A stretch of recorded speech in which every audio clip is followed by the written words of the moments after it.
they're trying to take the crown. Put them on the ropes.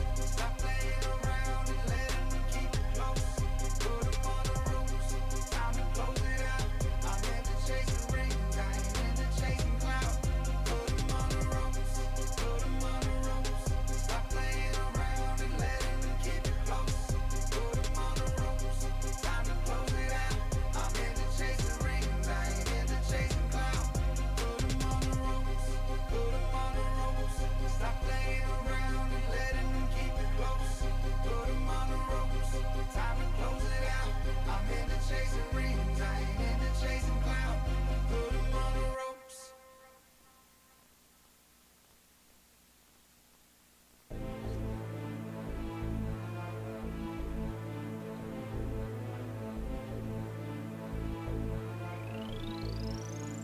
Welcome to the inferno. Don't even try to escape. Go ahead and pick out your poison and decide your fate. The inferno. See, nobody is safe. You might be thinking it's a nightmare, but you're wide awake. The inferno. Yeah, everybody will break. Cause there ain't no way that y'all are ever leaving this place. The inferno. Gotta do whatever it takes. So you better get ready to sever the head of the snake. The inferno. Seeing red and the temperature rising. Desperation, losing hope for surviving. Pulses racing at a mile a minute. Anxiety kicking in and the room is spinning. Feel like I'm going blind, getting lost in the darkness. Last man standing, so you gotta be heartless. It's 1,000,000,000 to 1, man, you better believe. But somebody gotta do it, so who better than me? Don't even try to escape. Go ahead and pick out your poison and decide your fate. The inferno. See, nobody is safe. You might be thinking it's a nightmare, but you're wide awake. The inferno. Yeah, everybody will break. Cause there ain't no way that y'all are ever leaving this place. The inferno. Gotta do whatever it takes. So you better get ready to set.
Welcome to the inferno.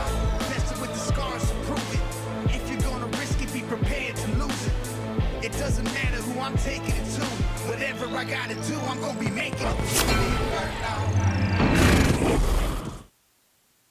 That's right, we are live in Farmington. Welcome in to Week 7 of high school football. I'm Frankie Castile. So glad to have you alongside, and we are ready to go. We've got 40 minutes until we kick off tonight. It is homecoming for the Knights of Farmington, and we've got ourselves a great ball game on the way. I've got John Scott once again live in the booth. Somebody picked him up. I believe that was in, Greenville, John? Yeah, Frankie, I've just been roaming around up here since last week, just kind of living on the land and sleeping in the grass. It's been a lot of fun. You know, I know he'll get mad at me because I'm going to say his name here, right now, but the gentleman that's behind us, he does such a great job. Am I supposed to use his name? Oh, I think you can. I mean, You know anyone what? with complaints. If you say it, then I won't get in trouble. Certainly, Ken Davis, That's president right. of the Poplar Bluff R1 School Board. Anyone with any concerns, complaints, observations, feel free to contact Ken anytime, day or night. That's a P.O. Box 175. That's right. He would love to hear from the constituents. I tell you what, besides being the president of the school board, this guy week in and week out is in charge of our chain gang, and he has done a phenomenal job for many, many years. But besides besides all that, does a great job with our school board. I believe our school district is in great hands with guys like him. Oh, absolutely, Frank. We have an excellent board there, Poplar Bluff. We see some things, people see in the news, things happening in the schools around, not just around the country, but around our community. But nothing happens with Poplar Bluff, man. We have a good board. We have good admin. Things run smoothly.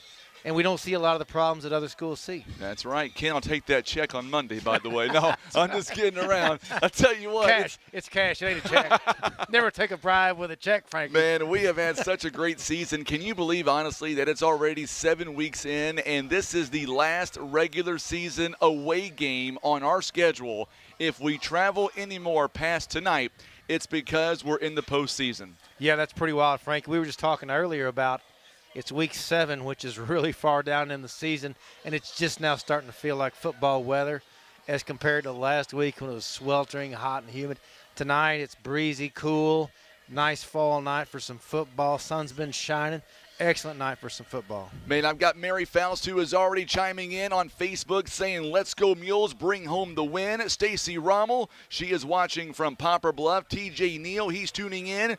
But check this out. Tonight, we decided we were going to give away a gift card of $250 in value tonight. But I talked to Gene at Academy Sports and Outdoors. He decided, why not make 2 winners? So instead of doing one big gift card, we split it up, literally cut it in half, and literally get a piece of a card.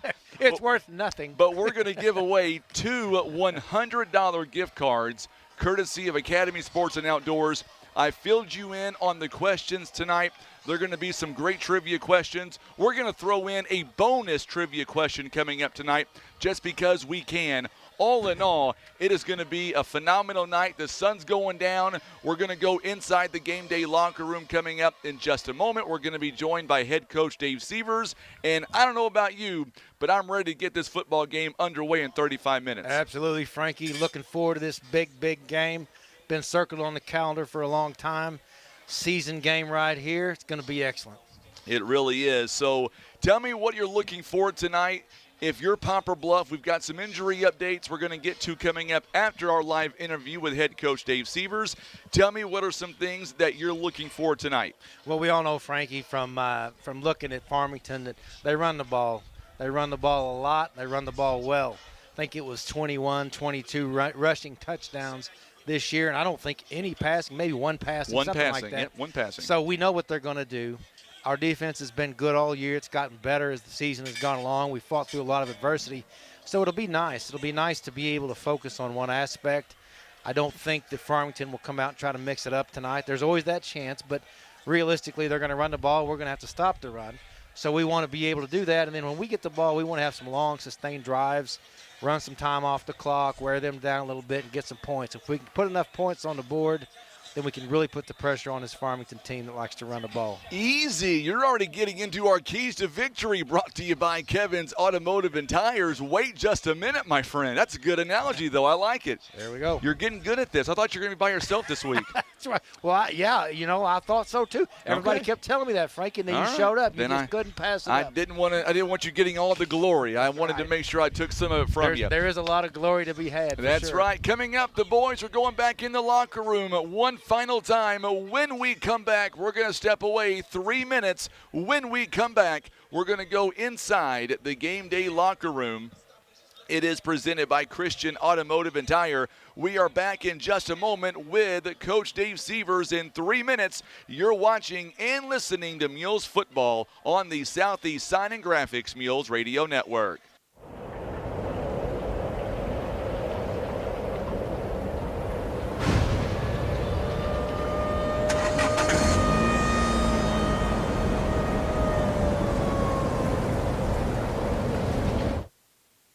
Imagine playing sports, reading, or driving without needing contact lenses or glasses. The eye LASIK procedure at Eye Care Specialists could be the answer to help you improve your vision. Call Eye Care Specialists to schedule a free screening.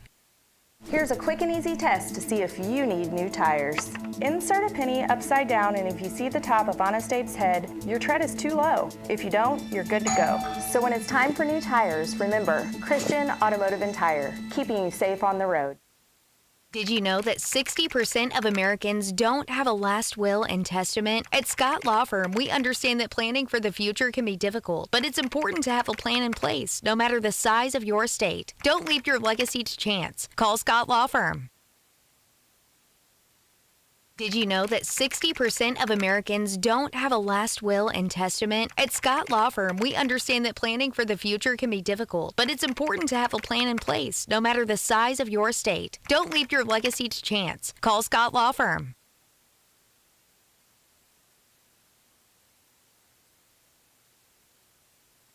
Whitworth Gift Chest Jewelers is a third-generation family-owned jewelry and repair store who have served the Poplar Bluff community for over 60 years. Our family has always worked hard to provide the finest jewelry creations and service imaginable.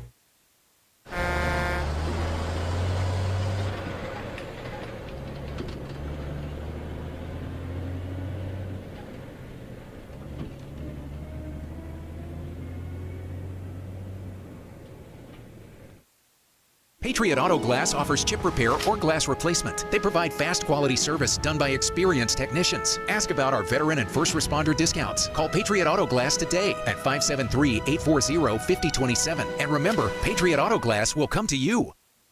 Kevin's Auto and Tire is now a certified dealer for Bridgestone and Firestone tires. Kevin's Auto is also a full-service garage from brakes and oil changes to electrical and AC. Don't forget they also offer custom muffler work.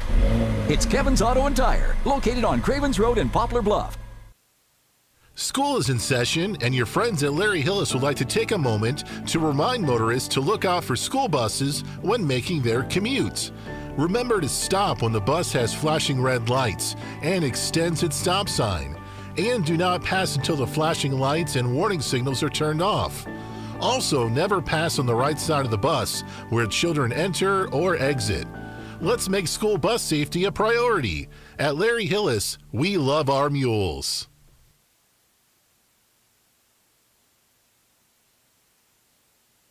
We're back live on the pregame. Time now to go inside the game day locker room, presented by Christian Automotive and Tire. And joining us once again, it is head coach Dave Sievers of the Mules. And here we go, Coach. It is week 7 on the road. Tonight we are live in Farmington. And by the way, your favorite time of year, it is their homecoming. Yeah, you know, there's homecoming is one of those kind of necessary evils for most high schools, at least the way most of us feel about it anyway. But you know, there's homecoming's good for the school. You know, it's good. You know, the kids get to celebrate something. The old timers get to talk about how good they used to be. You know, it's a time for celebration and reunions and you know, I've always told the kids there's nothing better than going into somebody's house and messing up their homecoming. So we're going to give that a shot tonight. Last week, 24-19, the overall score. It came down to the wire. In your mind, what was the biggest reason why we came away with the win last week? Well, we played 4 quarters, and you know the big thing about Fox is they're an option team and they do it well. And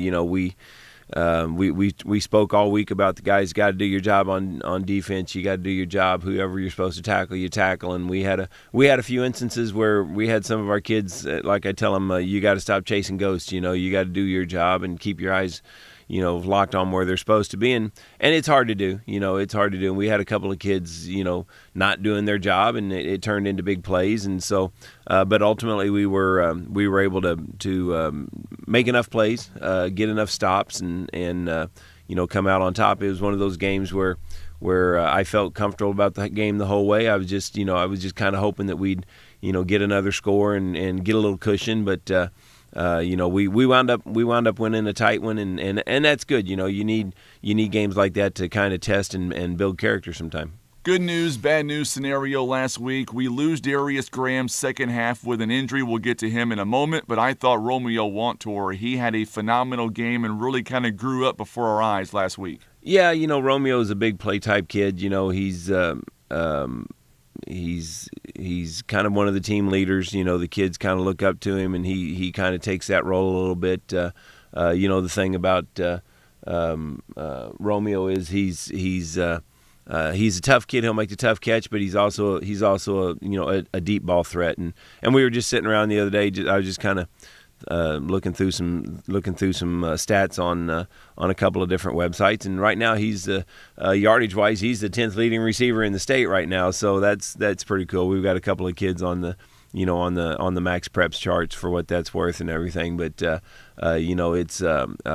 it's always good when you've got a weapon like that. And one of the biggest things last week is we kind of got the running game going late, and we're able to kind of control the ball. And it's always good when you see the big guys pushing people around. Speaking of the option and the run game tonight, Farmington, that's what they want to do. They want to run the football. So once again, it's going to be one in the trenches. Are the Mules defense ready for yet again another battle up front? Well, I hope so. Fox is a big physical team. They run the option well, but they are more of a power team. Farmington's they're a little bit more finesse, a little bit more misdirection type stuff, but it's it's going to be the same game plan. In fact, the practice plan didn't change a whole lot. Obviously there's a few different wrinkles for every team, but it's basically the same practice schedule as we had last week. It's just option football and do your job, and if you're going this way, you got that. If you're going this way, you got that. And we spent a lot of time working on that this week. And for the most part, I think we'll see here in just a little bit. But I think the kids got it. I think we're ready to go. Only because the kids are not with us right now. They're on the football field. Looking at our district standings right now, Farmington is number 1. We're number 5. You got Cape Central, Webster Groves, St. Mary's. Is this a must-win for the Mules? I don't know that it's a must-win, but it's a big win because, like I said, they're a conference school and they're a district school, and we're right now, a win tonight gives us, sole place of second. Jackson's already locked up the conference again. Congratulations to them. But, I keep telling the kids with the district standings, we're going to play somewhere against somebody week 10. If we wind up in the top half, then we get to host. And by beating Farmington, that kind of gives us a little bit of a leg up, because if we would wind up having back-to-back placements in the district standings against either Cape or Farmington, as long as we've beat them, we get to jump them. So tonight's a big game for us, and ultimately we feel real good about our chances with the district this year, and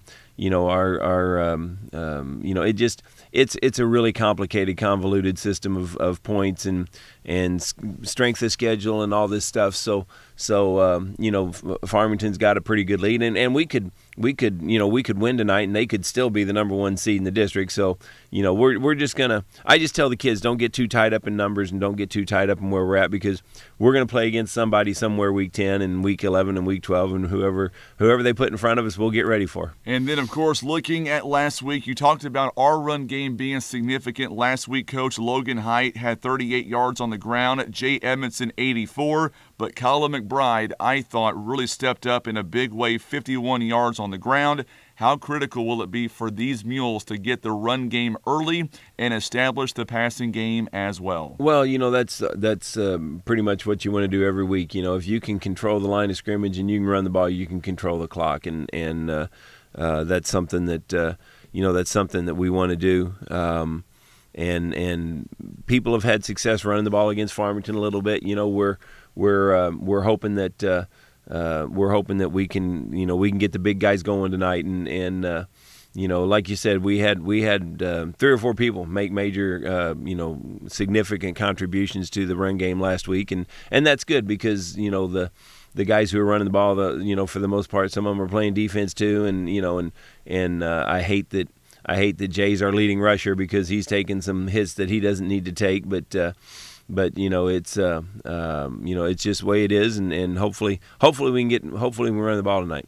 It's cold outside. Finally, we have some football weather. So in your mind, Coach, to beat Farmington, giving our Mules, your Mules, a 3-game win streak, in your mind, give me your keys to the game tonight. Well, it's just going to be a ball control game. I think whoever controls the line of scrimmage is going to have the upper hand. we have a tendency to get a big play every now and then, which is fine. I'm not going to take points off the board, but I'd much rather do it in a slow, methodical fashion, and because it's people talk about, oh, the defense is getting tired. Well, the offenses get tired too, and this and that, whatever. But when you're reacting to what's going on, it's a little bit harder to do. When you're controlling the ball on offense and you're keeping your defense off the field, that's always a good thing, and we're doing a little bit better job of trying to be balanced and controlling the ball this year a little bit. But, first downs are going to be critical. That's something we've talked about all year long. We just got to be successful on first down, so that gives us more options, as the series goes on. And just moving the chains and keeping them off the field is going to be a huge thing. Well, Coach, like I always say, best of luck coming up tonight. Go get them. Have a great ball game, and we'll see you guys afterwards. Appreciate you. Thanks. You betcha. Head coach Dave Sievers joining us live inside the Game Day Locker Room presented by Christian Automotive and Tire. Still to come, we've got your starting lineups, your keys to victory, kickoff on the way, homecoming for the Knights. We are live in Farmington. You're watching and listening to Mules Football on the Southeast Sign and Graphics Mules Radio Network.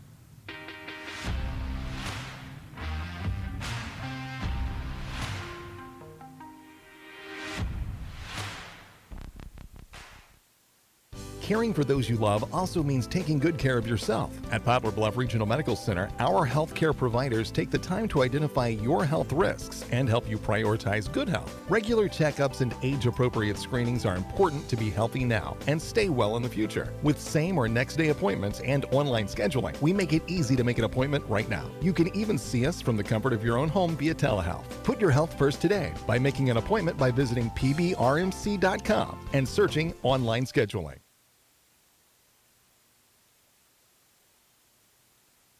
Once again, we want to say thank you so much to head coach Dave Sievers of the Mules, allowing us to go inside the Game Day Locker Room. It is our pregame show presented by Christian Automotive and Tire. And looking at, I want to piggyback off of what Coach said a moment ago, and we're talking about the upcoming districts coming up in 3 weeks from tonight, John. And right now, you look at where the Mules are. We are currently sitting in 5th place. However, it's about the point system. And the point system, there's so much that goes into the point system. Bottom line, from 1st to 5th right now, it is literally under 7 points, separates us and Farmington. We've already beaten Cape Central earlier this year at 3rd place. Last week, beat Fox on the road at 3rd place. Tonight is really a critical matchup. Coach Sievers, he'll tell you, they don't talk about it with the kids, but I can look at the numbers and I can tell you that each coach in this facility here on the Bluff side, they know how big this game truly is. Bottom line, you want to host in Week 10, possibly even Week 11, you got to win here tonight. Yes, absolutely, Frankie, and that's one of those things that being new to this, understanding the point system and how they do that is really complicated at best. I don't know if anyone really understands how it works, but yes, we're in the driver's seat. We do control our destiny, and we just have to take care of business tonight. It's good to be in a position where we don't have to rely on any other team anywhere else to beat anybody else. We can control our own destiny and try to get our seed, get our ranking up with what we can do and what we can control, and that is this game tonight right here. Get the win, score some points, and move right up the standings. Before we get to our starting lineups tonight, brought to you by First Midwest Bank. Tonight, Farmington takes on Bluff. Cape Central, they're going to take on Sikeston. Sikeston 0-6 this year, so I firmly expect Cape Central to get a win against Sikeston. By the way, they beat Farmington last week in Cape Central 35-0. Here are the two games I'm looking forward to tonight. Webster Groves, they're going to be at Parkway North. Parkway North is 5-1. St. Mary's at Southside, they are 2-4 on the year. They're going to take on a Class 6 school, D. Smith Jesuit. They are 6-0 this year. I firmly believe when we wake up tomorrow morning that Webster Groves and St. Mary's both are going to suffer a loss. Now, here's the kicker. Here's the caveat to that. Both are Class 6 schools, and that means they're going to get some bonus points already for taking on a Class 6 school. So bottom line, can the Mules win? And by how much can the Mules win by? If we win by 13 or more, I like our chances being in the top 3, whether or not Cape wins or not. I like our chances being in the top 3. And remember, we've already beaten Cape. If we wind up right beside them when the final games are over, we will bump one of those teams. If we wind up in a 2 spot and Farmington or Cape is ahead of us and we've beaten both teams, we would automatically be the number 1 spot coming up in the districts. You get why tonight is so critical. Absolutely. It all falls together. If we take care of business tonight, I'm not a fan of that whole concept of, if you play a 6, you might lose the game, but you pick up points. To me, that doesn't make sense. But I get it. It's hard to do. It's hard to come up with a way to rank everybody, given a limited schedule and all those things. So we just got to take care of business tonight and get where we need to be. It's homecoming night, so what we're going to do is we're going to stay here. We're going to look at this amazing flag that's being walked out here across the football field. Tim's doing a phenomenal job getting that on camera. We're going to have the national anthem. I love sites like this, whether it's in Farmington, Cape, or Bluff. They do it right here in Southeast Missouri. Oh, absolutely. These are the ties that bind Frankie. These are the things that make us all human. And it restores your faith in humanity and in America with sites like this happening all over the country on a Friday night. You can see the veterans there walking the flag. If you're watching us on Facebook and YouTube, we're going to go down field side for the playing of our national anthem.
Outstanding job with our national anthem, and of course all of our veterans here carrying the American flag on the 50-yard line. Love, love, love seeing sights like that. All right, so here we go. Tonight, the Mules taking on the Knights of Farmington. So many loyal viewers right now watching us on social media, like David Davis, also Gary Goforth, Stacy Rommel, all tuning in to watch Poplar Bluff. Make sure hit that share button for us. More importantly, let us know where you're watching tonight. And coming up tonight, we've got Mules football trivia. Actually 2 people are going to take away gift cards courtesy of Academy Sports and Outdoors. They are worth $100, and already it is 6:45 here on a Friday night. And I'm not trying to start off the hour comedy-wise, but John Scott just yawned already. So that tells you just how excited he is for some football here tonight. All right, I'm ready for a kickoff. Did I see a yawn, though? I'm just waking up, Frankie. Okay, I'm just waking up. I'm like a vampire. Well, I got to say to those watching and listening that something that I mention it from time to time. I'm going to mention it again tonight.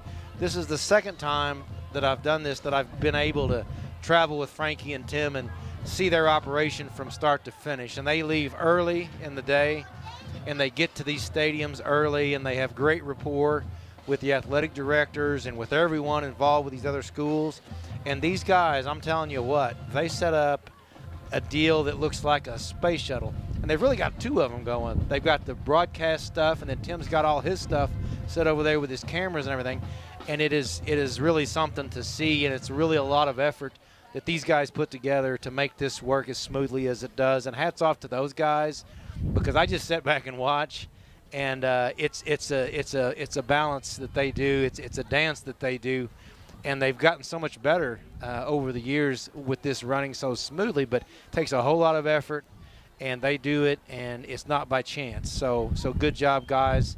Makes it easy to come up here, be out of the wind, hang out, and watch a good football game. Well, I appreciate that very much, my friend. Now, coming up here tonight, we've got your starting lineups. My good friend Roger Burton tuning in tonight. Glad to have you alongside Roger. Also, Ruth Warren, she's tuning in from Poplar Bluff, watching her favorite number 87, my good friend Lincoln Warren. We're going to have a great night. We're going to go to a quick timeout, and when we come back, as Kevin Vaughn tuning in from Benton, Arkansas. Coming up next, we've got your starting lineups. We're back in 30 seconds. Our starting lineups is all being brought to you by First Midwest Bank. We're back in just a moment. You're watching and listening to Mules football on the Southeast Sign and Graphics Mules Radio Network.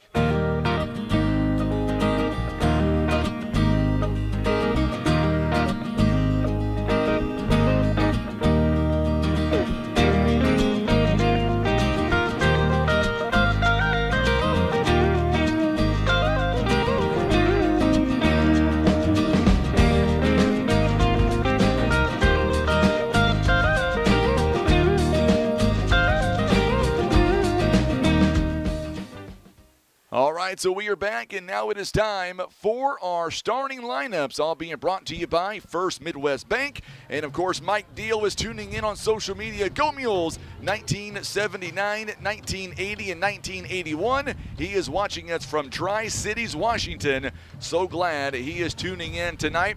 And let's talk about the starting lineups, once again, brought to you by First Midwest Bank. Let's start on the defensive side for the Farmington Knights. By the way, they'll be coming out here momentarily. Let's talk about them. Defensively, defensive ends at number 59, Bryce Cathhart. He is a 6'3 senior. Also number 56, Luke Berkner, a 6'1 senior. Defensive tackle is number 52, Scott Fripp. He is a 5'9 sophomore. Outside linebackers are 66, Mason Probst. He is a 5'9 sophomore. Also number 2, Gabe Giuliani, a 5'8 senior. Inside linebackers are going to be number 5, Damian Cabrera, a 5'9 senior. Number 26, Kaysen McLean. We'll say his name a lot tonight, offensively and defensively. He is a 5'8 junior. Cornerbacks, number 3, Brett Dry. Also number 12, In Zoner. And the safeties are number 10, Tatum Tinsley, a 6-foot sophomore. Number 27, Connor Rice. He is a 5'9 junior. Now looking over offensively for this very, very dangerous team in the Farmington Knights. Wideouts. The wide receivers are going to be number 7, Rhett Coughlin, a 6'1 senior. Also number 12, In Zoner, a 6-foot junior. Other wide receivers tonight are 27, Connor Rice, and the tight end is Gabe Giuliani. And left tackle number 59, Bryce Cathhart. Left guard is number 52, Scott Fripp. The center tonight is number 51, Corey Crawford, a 6'2 junior. And at right guard, number 60, Aiden Saunders, a 6'1 senior. And the right tackle, number 56, Luke Berkner. The running back, we said we're saying his name a lot, number 26, Kaysen McLean, a 5'8 junior, and the quarterback is number 3, Brett Dry. He is a 6-foot junior. Those are the starting lineups for the Farmington Knights. On the other side of the football field, let's talk about the Mules starting lineup. It's all being brought to you by First Midwest Bank. Defensively for the Mules, defensive ends are going to be number 52, Ian Pierce, as the Mules come out now on the football field. Pierce is a 6-foot senior. Number 69, Joshua Alcorn, a 6-foot senior. Defensive tackles are going to be number 75, DJ Hubrins, a 6'1 senior. Also at defensive end is number 25, Avery Persons. He is a 5'11 junior. Outside linebacker, number 7, Jay Edmondson. We'll say his name a lot. Inside linebackers, number 8, Connor Stevens, a 6'1 junior. Number 1, Logan Height, a 5'11 senior. Cornerbacks are going to be number 17, Dylan Hall, 5'7" junior. Number 21, Jay Soto, a 5'11" senior. Our safeties, number 3, Romeo Wantor. He is a 6'4" senior. And welcome back, number 28 tonight, Spencer Nunn, a 6'1" junior. He'll make his return. We'll have more on him in just a moment. Our offense for the Mules looking like this.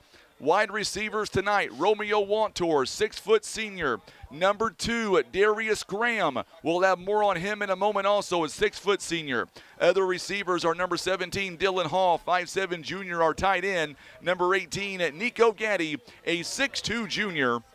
At left tackle, number 71, Kyler Wilson, 6'2" junior. At left guard, number 64, Logan Davis, a 6'1" senior. At center, number 58, Chase O'Neal. This kid, he does so much for the Mules. He is a 6'2" junior. Right tackle is number 75, DJ Hubrins. At right guard, number 70, Landon Park, a 6'3" senior.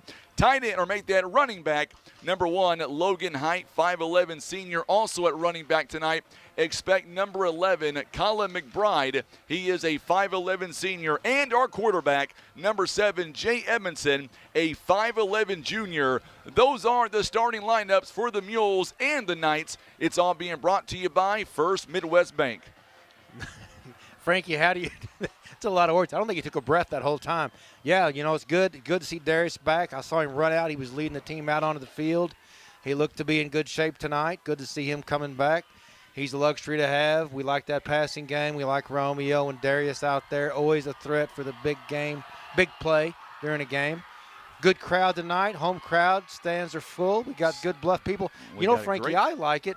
We're here finally in a press box where we're on the same side as the Bluff fans. I know, so it's nice. I can friendlies. I think the Jolly Green Giant made his way to. Is that Dylan Bratcher in that Jolly Green Giant there, Tim? You got to get that on camera. He's holding. I guess that's a human. That is Dylan Bratcher. I thought it was. That explains a lot. It he explains seems to be a an lot. alien baby of some sort. Absolutely. And here come the Farmington Knights here with Old Glory in their hands. I tell you what, Farmington, they are pumped up after losing 35-0 last week. By the way, real quick, on the coaching side for the Knights, their offensive coordinator is Jonathan Bird.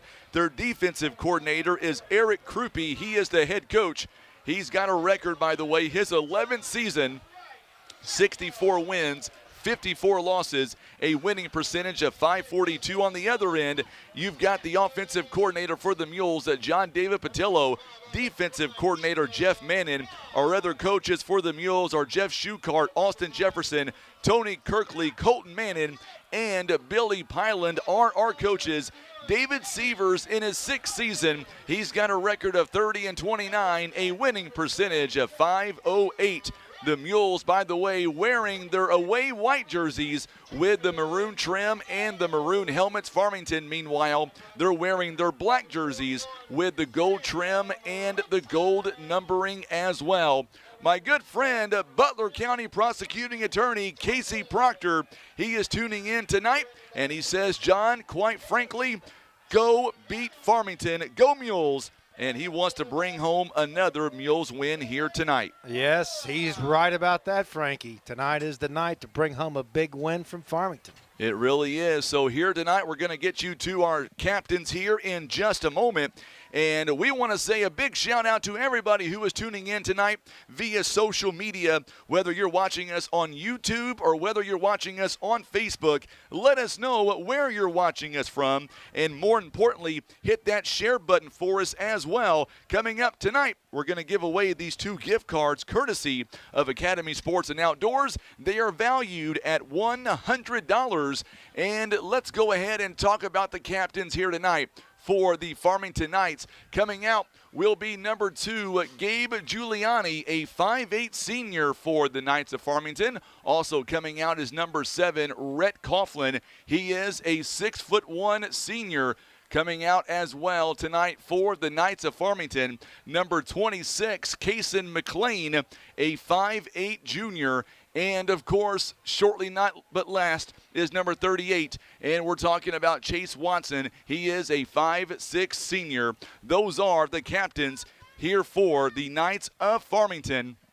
Coming up in just a moment, we will get you to our captains coming up for the Poplar Bluff Mules as soon as they get ready to walk out on to the football field.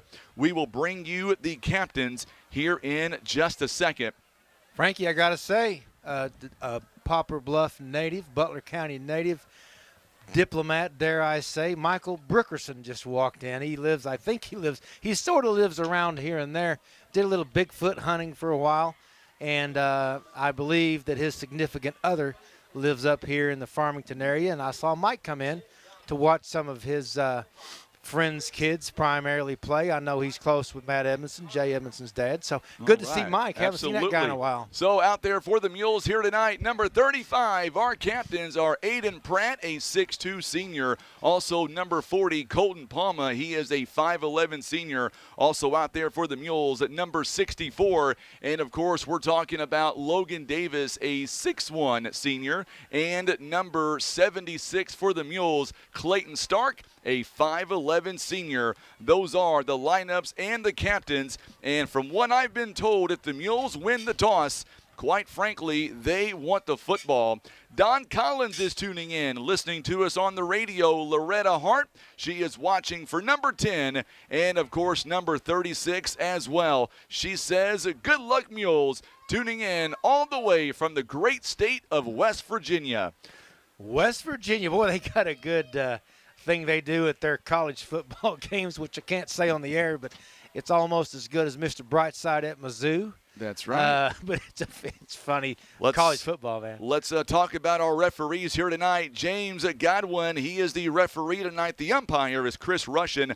Linesman is Pat Sarda. Line judge is Cale Williams. The back judge is Tyson Tibbs, I believe, and David Hadley, which is great about David Hadley. He is right here. The Mules, by the way, are going to receive the toss, and that's what the Mules wanted to do. Mules offense is going to give it a go. We are 30 seconds away from the opening kickoff, and by the way, Farmington is going to be kicking right to left. I was going to say, we've got a great officiating crew here tonight. I've got the water. I've got the big detox drink, John. It's a huge one tonight.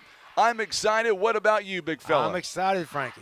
Our Mules football game is brought to you by First Midwest Bank, Scott Law Group, LLC, Kevin's Auto Repair, PB Realty, Legacy Farm and Land Specialist. Also being brought to you by Whitworth Gift Chest Jewelers, Baldwin Toyota, First Choice Insurance, and Poplar Bluff Regional Medical Center. It is now time for the kickoff.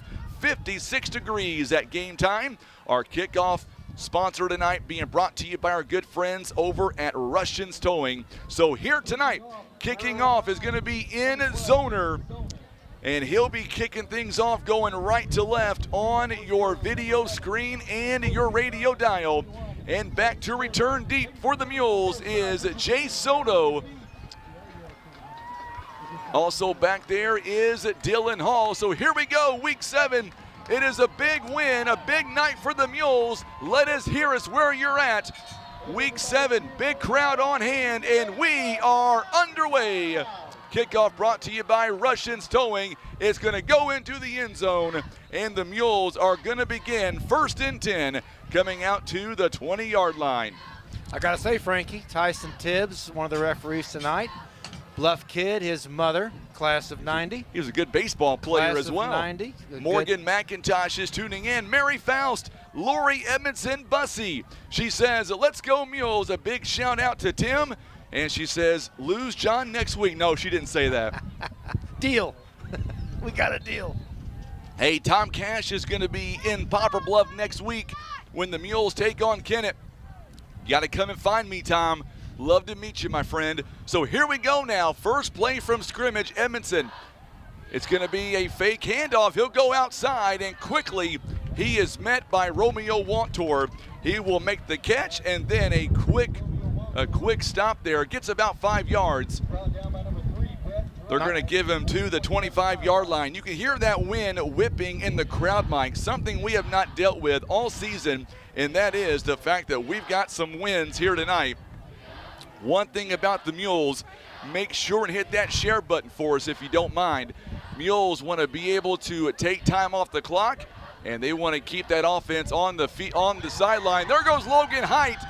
It is a Larry Hillis Dodge first down out across the 45 to about the 46-yard line, 21-yard pickup, and that is the biggest run of the year by Logan Height. Move the chains and give the Mules a first down, presented by Larry Hillis Dodge. What a run. Well, you like to see that, Frankie, right up the gut. Caught him off guard a little bit. Logan always runs hard, picked up a big gain. Christina Dale is watching from Brosley, my stomping grounds. Glad to have her alongside Edmondson now. Another handoff going right back to number 1, Logan Height this time. He is going to go nowhere, maybe lost about an inch. We'll see where they spot him down. They're going to say right at the 40 and 45.5-yard line.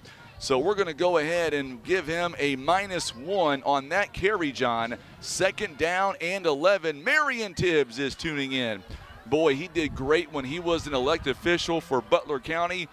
Marion Tibbs was an awesome assessor for so many years. Grandfather to our referee. Yes, Tyson. he is. Second down, long 11. Edmondson now going to fake the handoff. He'll take it himself, and he is going to be spun down, and great stop by number 26, Kaysen McLean, and he is going to lose another yard, or I should say it's going to wind up and be back at the 45-yard line. So a big third down coming up here. Third down and 11, John. The Mules, when it comes to third down conversions, so far this season, we are 23 of 68 at 34%. This one is a big one. 9:51 to play here in the opening quarter. The Mules need to convert here. Edmondson now gets a little bit of running room. He's got a Larry Hillis Dodge first down and then some. Move those chains. Edmondson with a big run on third down. It was third down and 11, and he moves those chains. Boy, you like to see that. We really needed that. Got a nice drive going, almost stalled out. Good heads-up play by Jay. Nice scramble, pick up the first down. Absolutely. We needed 11. We wound up with 18 yards. Let us know, Mules fan, about that run by Jay Edmondson. Boy, the offensive line, DJ Hubrins, Chase O'Neal, those guys are doing their job. But Joshua Alcorn, they are making holes early in this quarter. Oh, yeah, that was big enough. You could have probably got a yard or two out of that, Frankie. I maybe have gotten a first down myself on that one. Another handoff. This one goes to Logan Height. Height gets down to the 30-yard line. Good run on first down. Give him about 7 yards.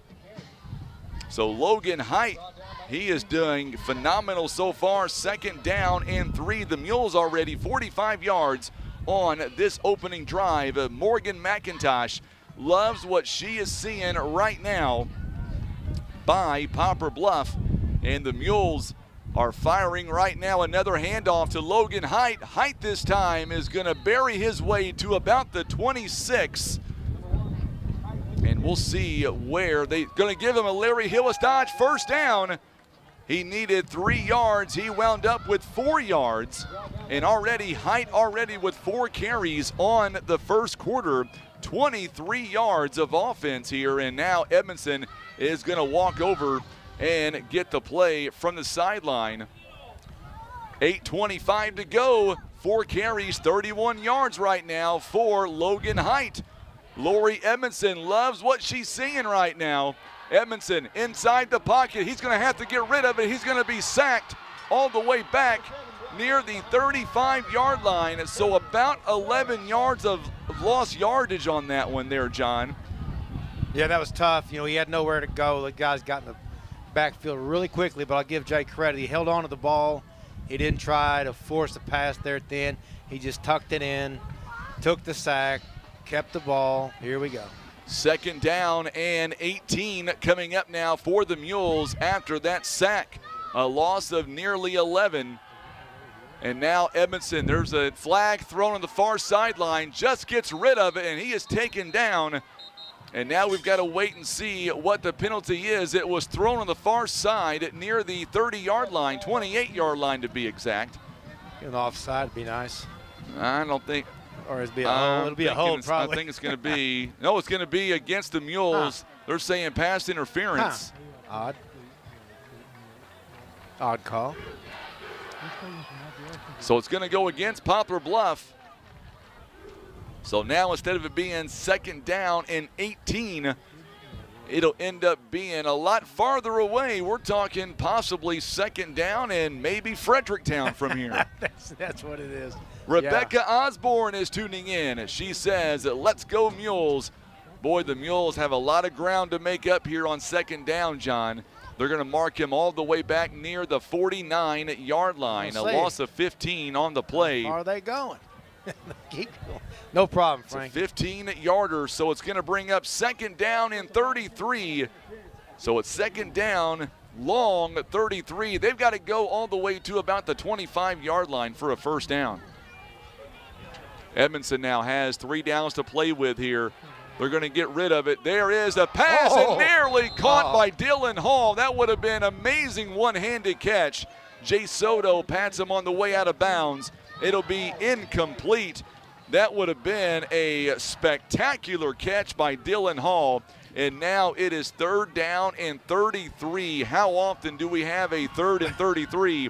I would say if the Mules can get the ball inside the 35-yard line, I think you go for it on fourth down. But they've got to get about 15 yards here on this play. Yeah, I wonder what the record is for second and longest. Probably I don't not know. Far from 33. Third down and 33. Edmondson trying to pass it. He's going to go downfield. He's got a man, Romeo Wantor. Yes, it is. It is a catch inside the 30, and they're going to be near first down yardage. They may have got it, John. That might be a Larry Hillis Dodge first down. We're going to wait and see. Oh, it's going to be just short. Yeah. Fourth down, and I mean very short. Romeo Wantor. It was a one-on-one deep ball. They go all the way down to the 26-yard line on third down and 33. And the Mules are going to go for it here on fourth down and inches. Edmondson, he's going to go over the middle, and it's going to be incomplete on fourth down and about 10. It was fourth and 10, rather. That was a good call, good play. Just a little. He had a little too much heat on him. Jay lofted up, and it was close, very close. That would have been 6 had he caught that ball. Good effort by the Mules. It was fourth down and 10, not fourth and inches. They got 23 yards of that on third down and could not convert it on fourth down. But I like the way the Mules played that one. 7:16 to go, and now get ready for the heavy dose of the run game. And that's what Farmington's going to do. There's a low snap, and this time, boy, what a great job by Avery Persons, Lincoln Warren, Connor Stevens, all in on the carry, the tackle, rather. Kason McLean is going to go virtually nowhere. He may have lost a yard on the play. He did, maybe a half a yard. It's going to bring up second down and 11. Keith Porter is tuning in. Glad to have you alongside, Keith. He says, John, you're the best. I like Keith. He's a smart man. Good judge of character. Another low snap here. It's going to be a quarterback keeper this time. Brett Dry, he has been bothered by an ankle injury. He dives his way in to the 30-yard line. He's going to gain about 5 yards on second down. It's going to bring up third and about 5 or so coming up. We've got our first half trivia question coming up following this drive. Third down and 6. Farmington coming in to the ball game on third down conversions. They are 31% on the year. And let's see what they can do with it here. Mules, they're going to throw it here. They're going to go to the outside, overthrows his intended target for Gabe Giuliani. Incomplete pass, and quickly it'll bring up fourth down and 6. Good job by the Mules defense, a quick 3 and out. Yeah, we like to see that. Good stand by the defense. Excellent stop to run. Put Farmington in a bad spot where they had to pass it, and we see that they don't pass a lot, so that was the guy was open. They just missed him. Leah West Christian is tuning in from Old Greenville Campground. As she says, let's go Mules. Glad to have you alongside. There is the high snap. Here's the kick. Good kick on the way. And this one is good job by Soto just to back away and let it roll inside the 25-yard line down to about the 24, maybe 23. They'll spot him at the 24-yard line. All right, so let's give away a gift card here in the first half. What do you say? It is a $100 gift card. Here is our first half question. The last time the Mules played here in Farmington was 2021. We lost in a heartbreaking fashion. How many points did Farmington score in the final 6 minutes of the game? Was it 7, 14, 17, or was it 21? So there you go. That is your question. And let us know if you know the right answer on Facebook and on YouTube, and we'll be selecting a winner coming up during halftime. And quickly a run by the Mules that time, Colin McBride, and he's going to go nowhere. So McBride is going to lose a yard on the carry. Instead of it being second down and shorter, it's second down and 11. Oh, Chris Taylor is watching from Panama City Beach. Oh, all right, Chris, tell me how the weather is down there at Panama City Beach. Edmondson now outside the pocket. Good job by the Mules offensive line rather. McLean is going to take him down. He'll get out to about the 26, 27 yard line. So Edmondson does get a few positive yards on that play. It's going to bring up, they're going to give him to the 26 yard line. So it's going to bring up 3rd down and 8. James Sisk, yes, you are banned from playing. You already know the answers. We talked about that this morning on my morning show. Him and Lanny C. always trying to scheme us a little bit. Trying to work the angle. 3rd down and 8 coming up for the Mules offense. Boy, the Mules would love to convert here. Edmondson got to get rid of it. He's going to take it. He'll tuck and run, and he's going to have a Larry Hillis Dodge 1st down. And then some. He's still going on his feet all the way inside the 40-yard line. No flags in the backfield. Give the Mules a Larry Hillis Dodge 1st down. Once again, Edmondson doing it on the ground on a 3rd down and 8. Oh, he tricked him, Frankie. They thought he was going to go out of bounds, get the first to go out. He whipped around, spun around, and picked up another 10, 12 yards. That's a 35-yard gain. And we deserve to get some firecracker emojis on Facebook going. Boy, Jay Edmondson, he is really carrying the workload right now. 1st down and 10. And now another handoff, and this one's McBride. If they get him going, that could be a 1-2 combination, and that could be devastating for Farmington. Oh, yeah, and you saw that high snap. Jay got it. Early in the season, that could very well have been a fumble right there. But no, he got his hands on it. Very quick handoff. Pick up, 5, 6, 7 yards.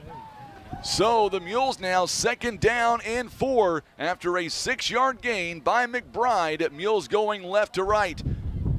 Another handoff here. This one's going to go to Jay Soto, and Soto is going to be buried down inside the 30-yard line. It's going to be 3rd down and very manageable for the Mules. Soto is going to get down to about the 29, and it's going to bring up 3rd down, or it's going to bring up a 1st down rather. 1st and 10. It is a Larry Hillis Dodge 1st down. They've got 4th down. It's not 4th down. The chain gain hasn't changed it. Now they realize it. It is a Larry Hillis Dodge 1st down. I like the offensive call so far. I do too. The game plan has been good, Frankie. It really has. McBride on the night for the Mules. He has carried some here the last couple of minutes. There goes Logan Height again. Height is inside the Baldwin Toyota red zone. Almost broke that one. He almost did indeed. Logan Height now inside the 20. The red zone presented by Baldwin Toyota. And now they're going to mark him down at about the 18-yard line. A good gain on 1st down. That's another Larry Hillis Dodge 1st down. Give him 10 yards. And now the Mules cooking with gas. 2:54 to go, 1st quarter. There's another handoff. This one again, Logan Height gets inside the 15-yard line all the way down to the 13-yard line. He gains 5 more yards. I love the second effort. All of our kids, man, they're getting initial contact, and then they're spinning, they're moving, they're keeping the drives, keeping the legs driving, and they're picking up 3 or 4 more yards. Well, check this out right now as you look at it here. Jay Edmondson, 5 carries on the night so far, 48 yards. And Logan Height, 6 carries for 47 yards so far. Those two guys, they are on the same click right now. Edmondson going to go through the air. He's got a man. It'll be Darius Graham with a catch inside the 5-yard line, and that'll be another Larry Hillis Dodge first down. Oh, I like that. Soften them up a little bit. Nice little pitch and catch. That is an 8-yard pickup all the way down to the 5-yard line. Grandma Jackie is tuning in back on W Highway. She's already kicked Misty out, but she'll be coming back in if we score. My poor dog Misty. She's gotten fat. Don't tell Grandma I said that. Let me tell you, she may get mad. First and goal now, Jay Soto. No, it's going to be a fake handoff instead. Edmondson is going to get to about the 4-yard line, make it 3-yard line. So a gain of nearly 2 yards at second and goal from the 3-yard line. When we're in the red zone so far this season, Poplar Bluff, we are 16 of 18 scoring touchdowns. We've got to get this one in, no doubt about it. Yeah, we need points right here, definitely. I like the play calling. I like the effort. Just in your face, cram it down your throat. Football. Kathleen Patillo, looks good to see Darius on the football field. Absolutely. There's a handoff. This one goes, and it's going to get all the way down inside the 1-yard line. Soto nearly comes away with the points. That was a good tackle by 26 for Farmington. I thought he was in, and he hit a wall there. So Soto picks up Kason McLean on the tackle. By the way, Kathleen Patillo, just so you know, the offensive coordinator, John David Patillo, he might be calling the plays in the parking lot. I'm in his booth. No, I'm kidding around. Every time we go somewhere, him and I always overlap, and he told me he doesn't care. He may call the plays in the parking lot if need be. Third and goal. Here is Logan Height, and Height is going to be stopped short of the goal line. That was a big stop by Farmington. So now on 4th and goal from the 1, what do? Do you line up for the field goal, or do you go for it and try to punch it in for 6? Well, I think you go for it this early in the game, although 33 seconds to go, and they're going to go for it. Jay Edmondson is going to stay on the football field. Mules defense, they allowed a 3-and-out a moment ago. Now we'll see what the Mules offense. Let's go, Mules fans. Let's hear you. Mules need to punch this one in. Edmondson under center, and it's going to be a quarterback up the middle, and touchdown! Jay Edmondson. Give the Mules 6 points.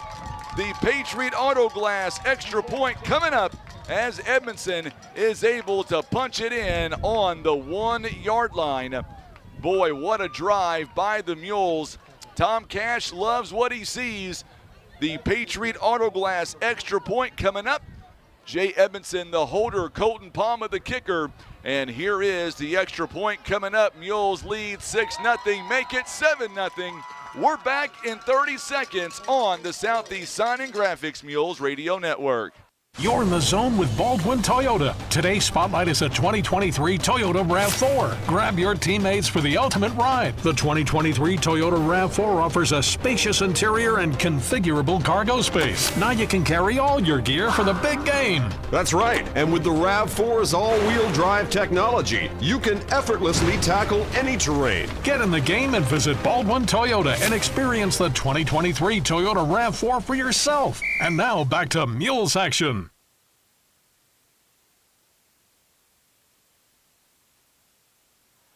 What a drive for the Mules. It was about the run game, John, and for 2 straight weeks now, that's what the Mules have been able to do, mix in a heavy dose of run to complement that passing game. Look out, folks. We're becoming two-dimensional now. Oh, absolutely, Frankie. That's over 100 yards, didn't it, already in the first quarter? Excellent play, excellent game plan, excellent execution. Could easily be 14-0. We'll take 7-0. And, so far so good for the Mules. Now we need to get another quick 3-and-out, get the ball back, and hang some more points. Mules now lead at 7-0 here. Mules have 144 yards of offense, John, 108 on the ground. Farmington, 4 yards in the first quarter, but they're only down by 7 points. Colton Palma, this one, it's going to be a botch picked up by Farmington. And they're going to get it to about the 40-yard line. Pretty good field position with 6 seconds left to go here in the first quarter. Mules lead it 7-0, and it'll be Farmington football now on the 40-yard line. Here in the first quarter, Mules have done their job. Logan Height, 7 carries, 47 yards. Jay Edmondson, 7 carries, 50 yards. Those two combined for 97 yards in the first quarter. And a quarterback keeper, Brett Dry, and he is going to get out across the 45-yard line. And they'll mark him down near the 48-yard line, and that'll be the end of the first quarter. It is the 47-yard line. 2nd down and 3. We're going to come back in 1 minute. Mules lead 7-0. You're watching and listening to Mules football on the Southeast Sign and Graphics Mules Radio Network.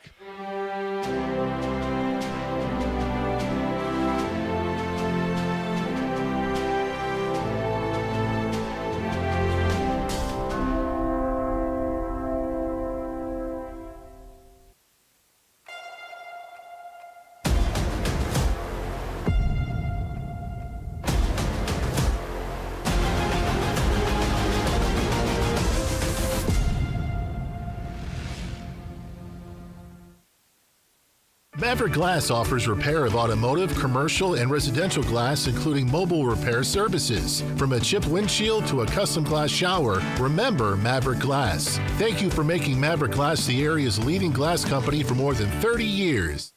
Breathe easier and extend the life of your HVAC system, plus fewer repair bills with Air Solutions Comprehensive Maintenance Plan. You'll save money and get the peace of mind that only comes from calling Air Solutions. 785-1500. So here we go as we get ready for the second quarter. Cape Central, they lead Sykeston now, 6-0.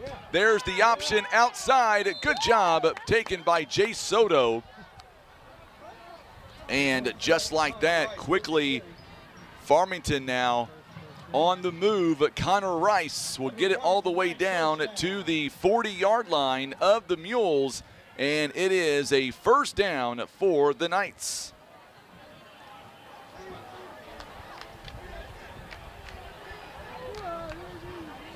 So now here comes the Knights now.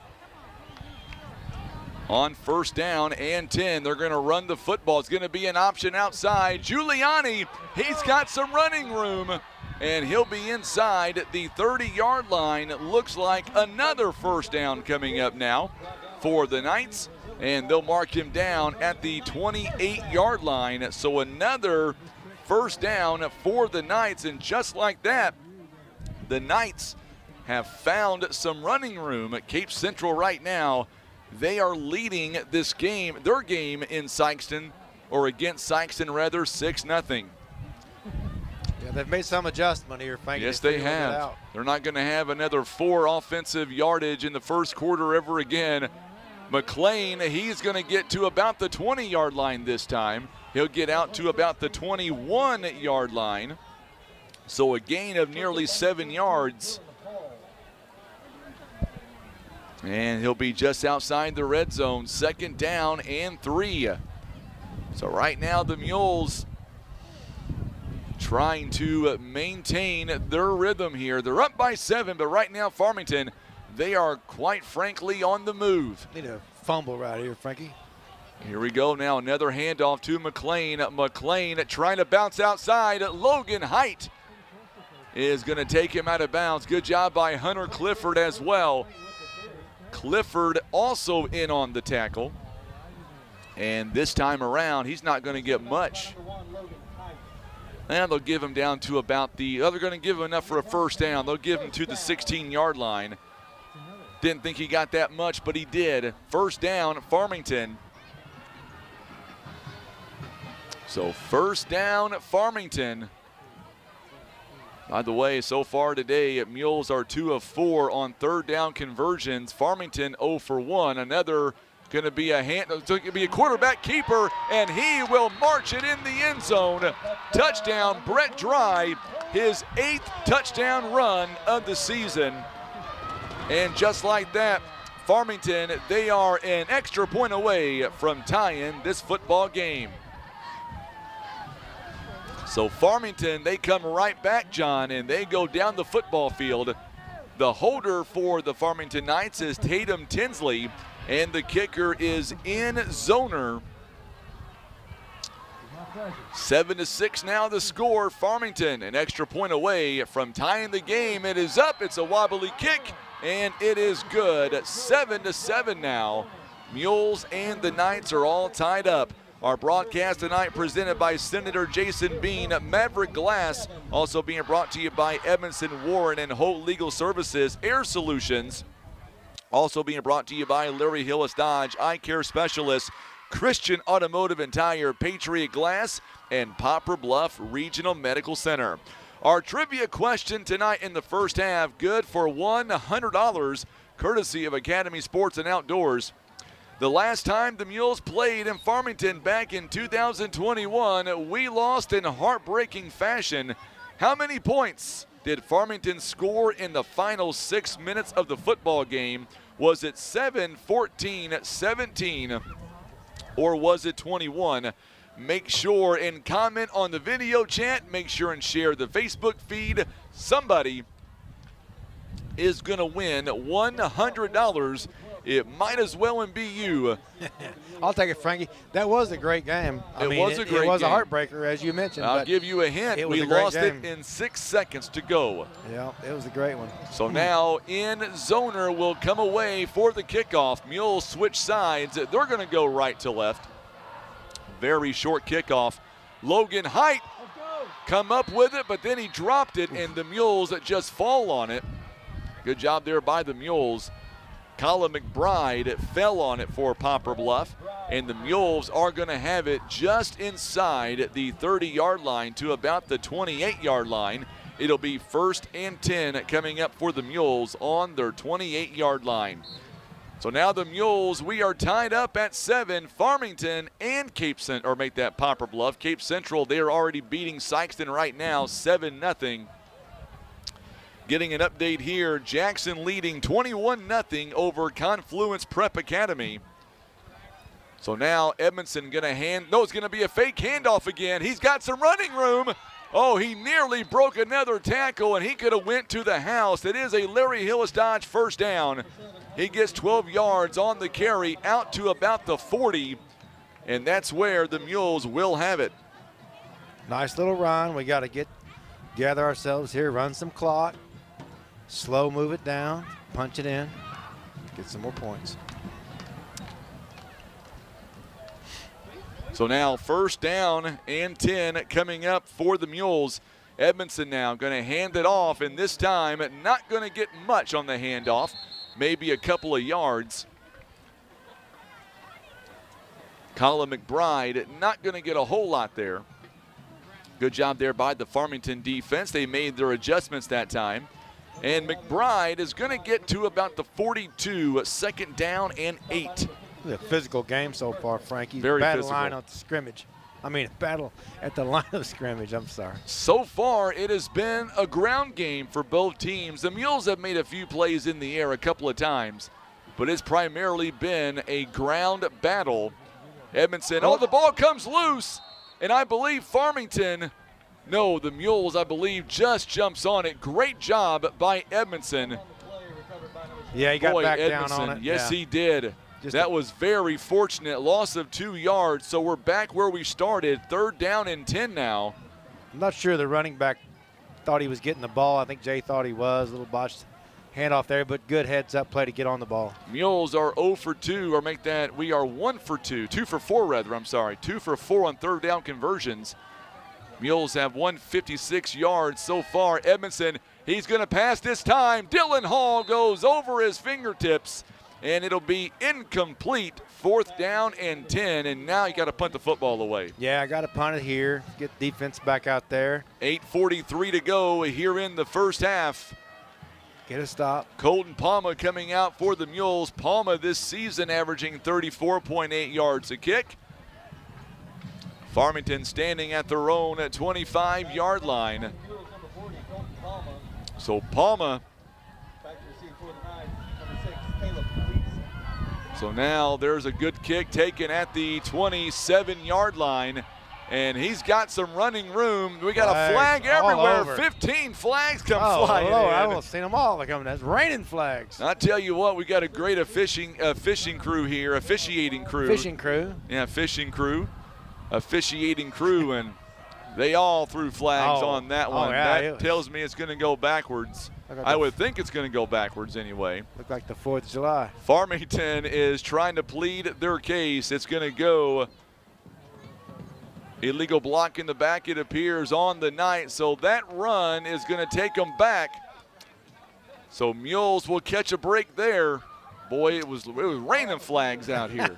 There's not a flag left out there. Not a dry stand. Not a dry here. flag in the stands, Frankie. So it's going to be 1st and 10 now, all the way back inside the 35 to about the 33-yard line. Boy, the Mules defensively, they've got to have a stop right here. 1st and 10, Farmington. Dry is going to try to go through the air, and the Mules are not going to let him. Good job by Poplar Bluff wrapping him up. Connor Stevens in there. Good job by the Mules. And he'll lose about a yard at 2nd down and 11. So 2nd down and 11 now. Make sure hit that share button for us on social media. Last week we ended up with over 100 shares. Let's do that again. What do you say? A big run, and this one's going to be near a 1st down. He may have got the 1st down.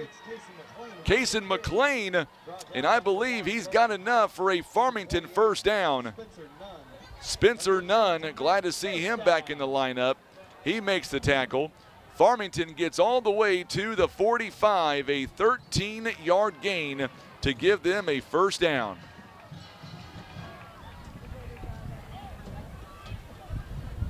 So now Brett Dry again. He's looking to throw. He's got a man and picked off. There it is.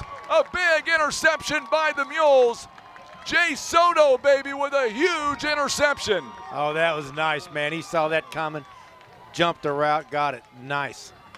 Good job by the Mules, and Poplar Bluff will have it 1st and 10 on the 47-yard line on their side of the football field. First turnover of the game, and give it to Jay Soto. Boy, he read that play from start to finish, and he was not going to drop that pass. Oh, no, it was a great catch. He saw it the whole time, jumped right in there quick. And now we got to capitalize on this, Frankie. Turn this into some points. We need points. We need the points.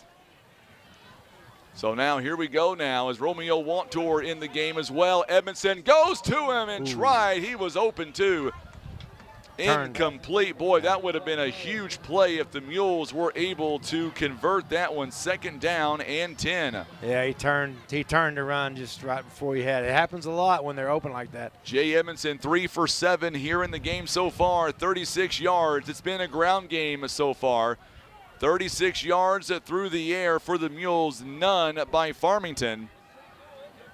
Mules could sure use a 1st down here. Edmondson now once again going back to the air. He's got a man there. This one is Darius Graham. And Graham is going to get it to about the 45-yard line of the Knights. It'll bring up 3rd down. 3rd down and manageable now. 3rd and 2, or 3rd and 3 rather. They're going to say the 46-yard line. So they move him back just a little bit.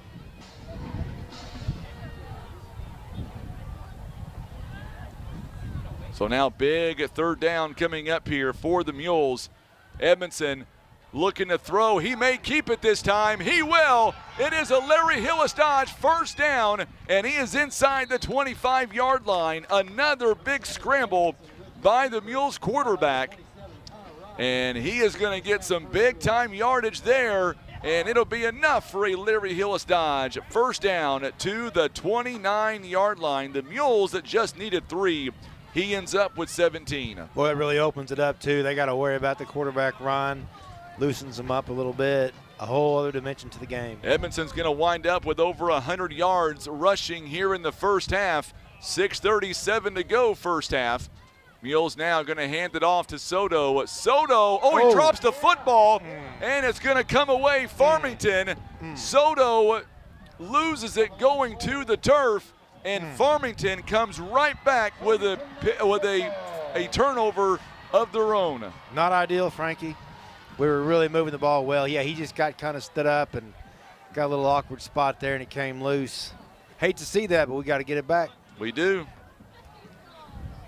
So now Farmington is going to have it 1st and 10 on the 29-yard line. So Farmington will come away with a turnover. So here we go now. The Mules defense back out. There's a net. No, it's going to be an option outside. And this time, Spencer Nunn is in on the tackle. Dylan Hall as well. Giuliani is not able to get much. Gabe Giuliani, he was tackled by Dylan Hall and by Spencer Nunn. And it'll be all the way marked down to about, he'll get a couple of yards.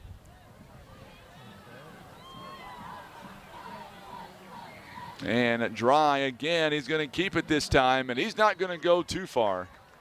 Good stop. Number 3, Brett Dry with the keeper. So Brett Dry. Stop by number 1, Logan Height. Number 52, Ian Pierce. So Dry, Brett Pierce, and Logan Height in on the tackle. 3rd down to the 34. Pierce and Hyde, I don't want to get tackled by them. 3rd down. After 1, Cape Central leads Sykeston. It is 6-0. Kind of shocker there. So now Dry going to try to throw it and nearly picked off again. This time on the other side was Dylan Hall.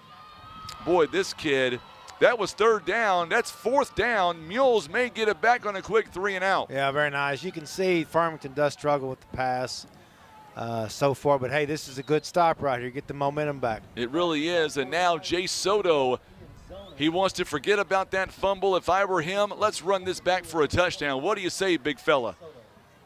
So now Zoner going to kick it away. Good kick. This one, I would let it go. Don't even touch it. Yep, the Mules just move away. Good job by Poplar Bluff. Our broadcast here tonight presented by First Choice Insurance, Baldwin Toyota, Russians Towing, Whitworth Gift Chest Jewelers, Poplar Bluff Realty, Legacy Farm and Land Specialist. Also being brought to you by Kevin's Auto Repair, the Scott Law Group LLC, and First Midwest Bank. Mules are going to have it 1st and 10 on their 47-yard line. Our trivia question is posted right now up on Facebook and YouTube. 5:09 to go here in the first half. Kathleen Patello, a big shout out, big happy birthday to Dylan Hall. It is his birthday. Glad you told us, Miss Kathleen. So now the Mules, Edmondson thought about handing it off. He'll keep it himself. He'll get to about the 45-yard line. So didn't gain a whole lot there, but he gets a little bit.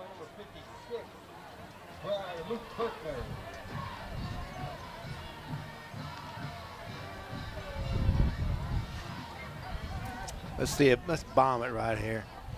Let's air this out, Frankie. I'm with you. Romeo.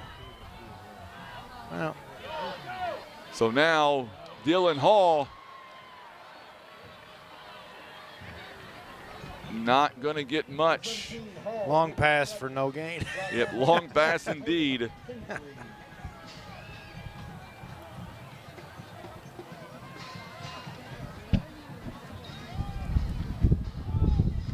So a long pass, and now quickly coming in now. Edmondson going to go to the sideline. Romeo Wantor over his head, and that'll be incomplete.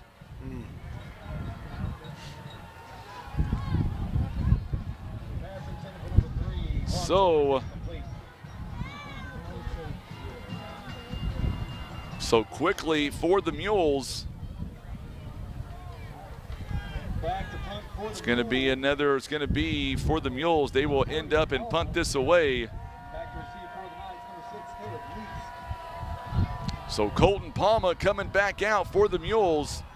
Good punt. Very good kick. This one's going to be taken at the 24-yard line. Mules are going to take him down around the 30-yard line. So the return man, Caleb Leak. And it'll be 1st and 10. Farmington out to the 31-yard line. 3:53 to go here in the first half. And by the way, Farmington, they will get the football back here to begin the second half. Tyler Mathis is tuning in, one of our assistant baseball coaches. By the way, Tyler, good luck to you and the Lady Mules softball team coming up as Brett Dry is going to run out of bounds, and he'll be near the first down marker. He may have got it. We'll get tired of that kid's name. Yeah, you're not kidding. He's going to get a first down out to the 43-yard line. Lady Mules in softball picked up the number 5 seed coming up in their districts. Let's wish the Lady Mules best of luck coming up. I believe they take on Oakville. Is that right, Coach? We're pulling for you.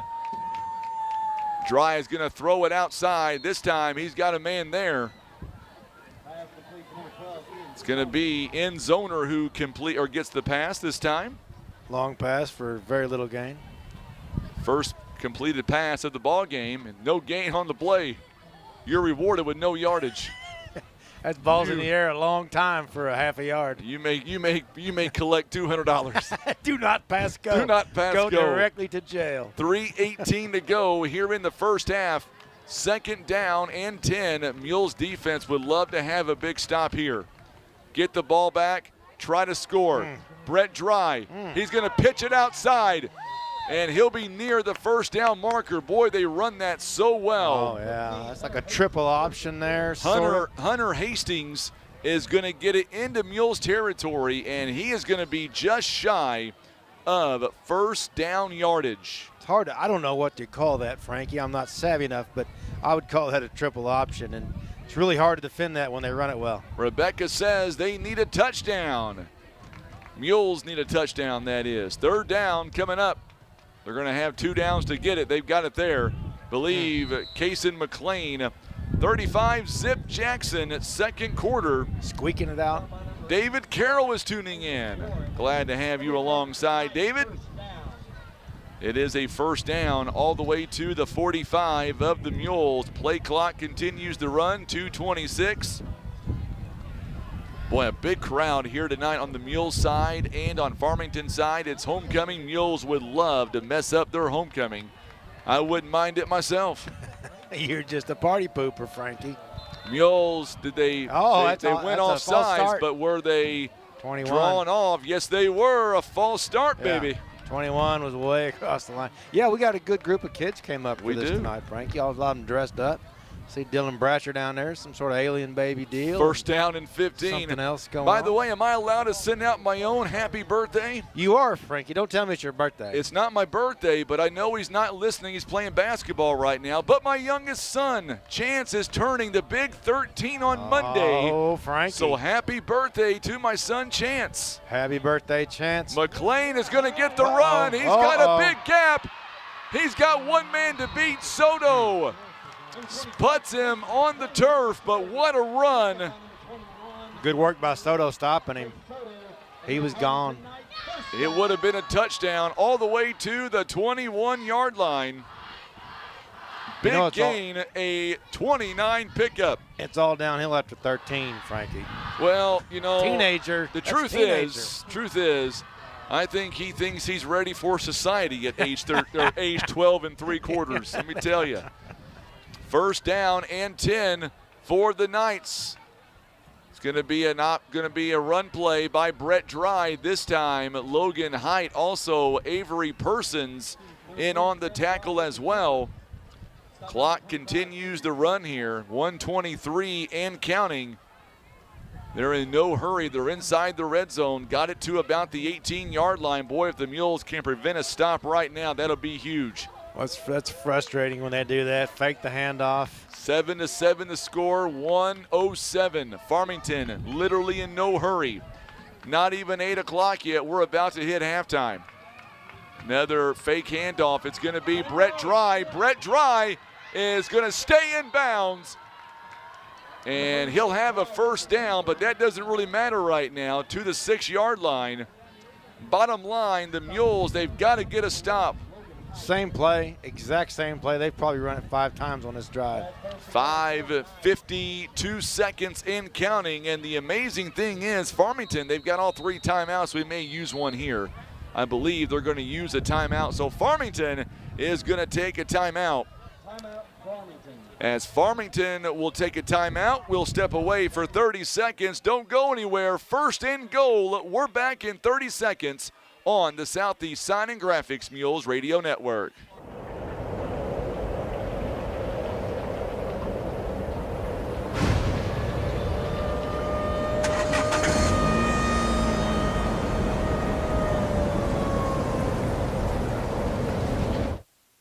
Imagine playing sports, reading, or driving without needing contact lenses or glasses. The eye LASIK procedure at Eye Care Specialists could be the answer to help you improve your vision. Call Eye Care Specialists to schedule a free screening.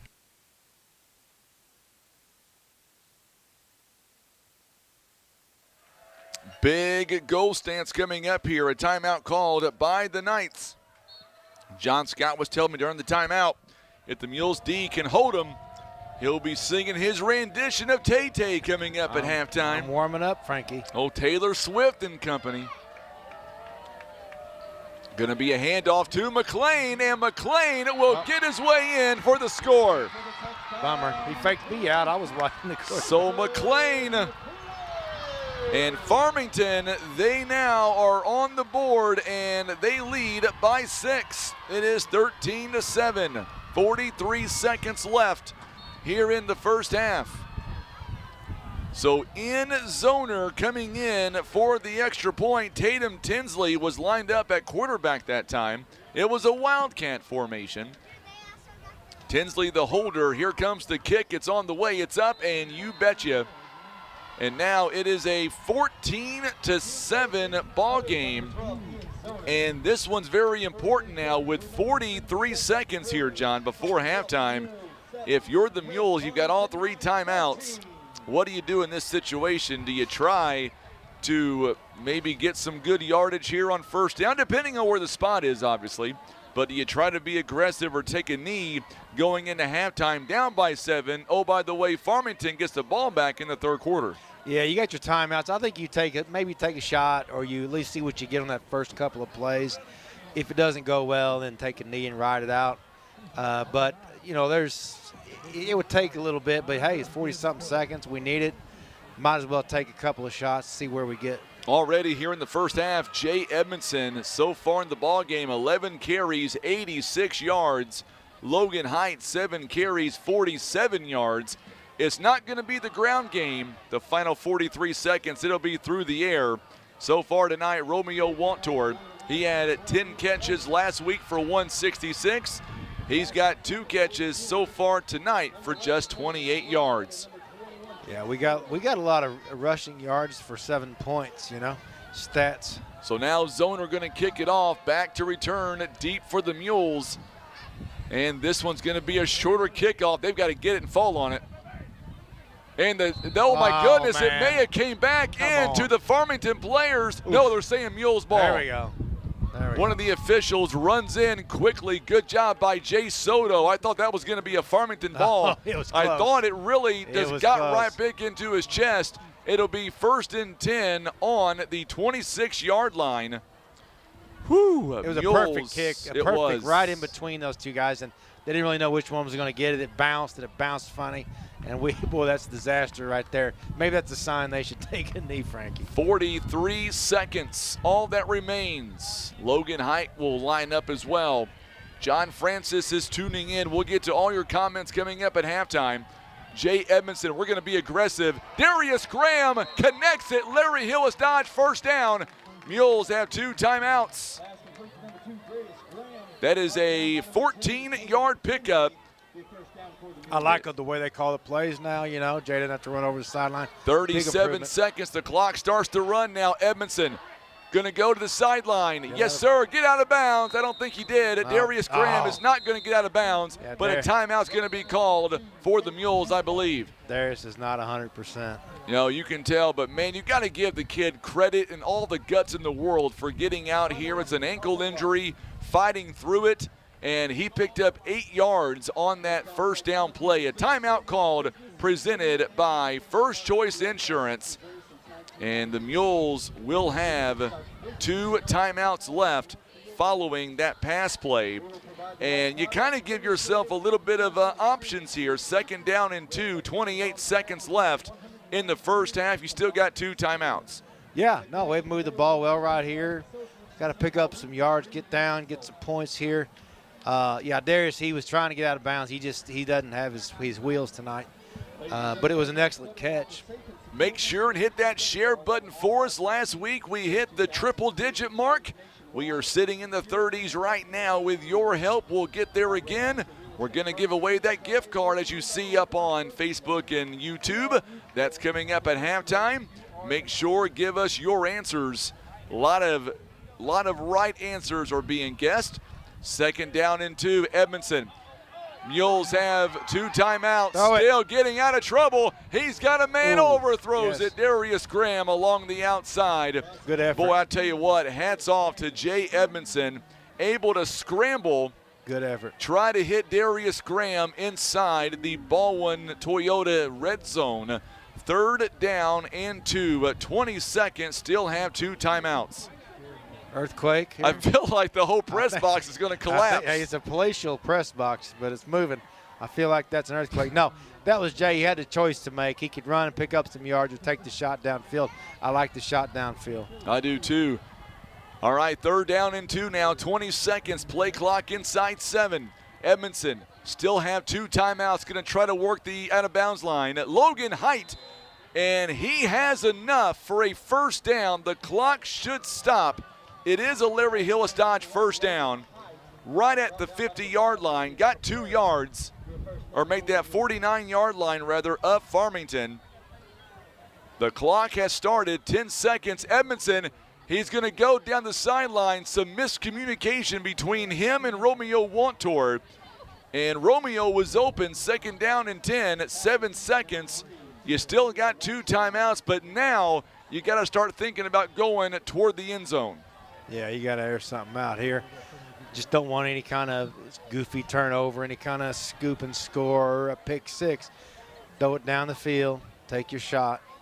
If we can get close enough, get the clock stopped, kick a field goal maybe. 7 seconds, not a lot of time. They would have to go quite a few yards for wideouts. Edmondson tries to get rid of it. He does. He's got Darius Graham call the timeout. They do with 2 seconds left. Graham with a huge catch right at the 25-yard line. A Larry Hillis Dodge 1st down. And that will be a timeout called by the Mules with 2 seconds left. They're going to spot him at the 27-yard line. So a 22-yard pickup. A first choice insurance timeout rather. Mules have 1 timeout left. Boy, if the Mules can do this next half, John, work in the passing with the run game, could be a much different ball game. Yeah. Farmington defense a little bit lighter or a bit softer right now, but yeah, we're going to have to. I think we've got a lot of stats, but not a lot of points, and I feel like we're going to have to go back a little bit to the pass game in the second half. Loosen them up a little bit, then the run game will follow. Trying to see if I see Palma out there. I don't see Palma, so it's very clear the Mules may try to go for 6 points here in the end zone. 27 yards, doable, but you've only got enough time, barring a penalty for 1 play. Yeah, you got the 1 shot. Play clock hasn't started yet. The Mules taking every bit of their time. Make sure, let us know where you're watching. Mules have 89 yards of passing offense. You know how much Farmington has, and they lead by 7, John. 6 yards. How about 0, my friend? 0. Oh, I thought they had 1. Yeah, they had one completion for 0 yards. Yep. 0, and they still got us 14 to 7. So now we're going to come out. Edmondson, here we go. Time has expired. Mules going toward the end zone, and it's going to be picked off. It doesn't hurt the Mules, but Connor Rice is going to be the man to make the interception, and that is the way this half will come to an end. So 2 turnovers by the Mules. That one doesn't count for anything. So coming up at halftime, we'll break it all down at 20 minutes up on the clock And we're going to step away for about 4 minutes coming up at halftime, presented by PB Realty Legacy Farm and Land Specialist. We'll break it all down. We'll give away this first gift card courtesy of Academy Sports and Outdoors. It is worth $100. We're going to do that all at halftime. John, you going to sing any halftime tunes for us? Well, I'm working on it. It's a little cold for singing, Frankie. I don't want to mess up my voice. I've got this green drink for you if you want to try that. There's no telling what I'd start singing if I drank some of that green Boy, drink. that'll open you right up. All right, we're going to come back in 4 minutes. We are sitting at halftime at Mules Trail 14-7. You're watching and listening to Mules football on the Southeast Sign and Graphics Mules Radio Network. Here's a quick and easy test to see if you need new tires. Insert a penny upside down, and if you see the top of Honest Abe's head, your tread is too low. If you don't, you're good to go. So when it's time for new tires, remember, Christian Automotive and Tire, keeping you safe on the road. Did you know that 60% of Americans don't have a last will and testament? At Scott Law Firm, we understand that planning for the future can be difficult, but it's important to have a plan in place, no matter the size of your law firm. Whitworth Gift Chest Jewelers is a third-generation family-owned jewelry and repair store who have served the Poplar Bluff community for over 60 years. Our family has always worked hard to provide the finest jewelry creations and service imaginable.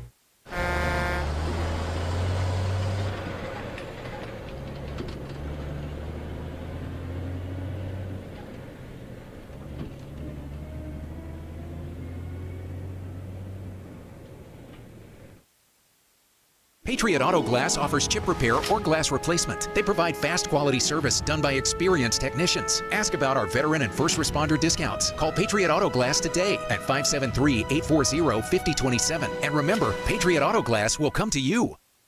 Kevin's Auto and Tire is now a certified dealer for Bridgestone and Firestone tires. Kevin's Auto is also a full-service garage from brakes and oil changes to electrical and AC. Don't forget they also offer custom muffler work.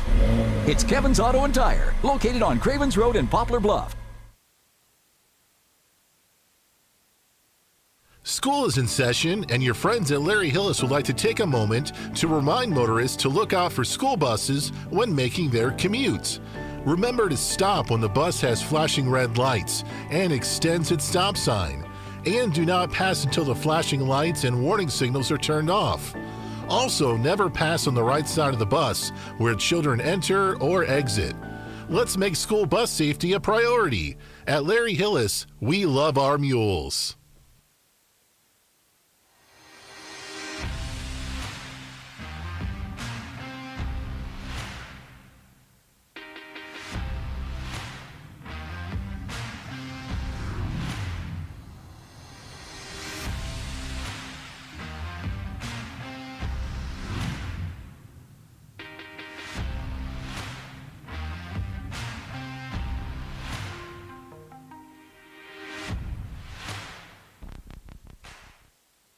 Caring for those you love also means taking good care of yourself. At Poplar Bluff Regional Medical Center, our healthcare providers take the time to identify your health risks and help you prioritize good health. Regular checkups and age-appropriate screenings are important to be healthy now and stay well in the future. With same or next day appointments and online scheduling, we make it easy to make an appointment right now. You can even see us from the comfort of your own home via telehealth. Put your health first today by making an appointment by visiting pbrmc.com and searching online scheduling.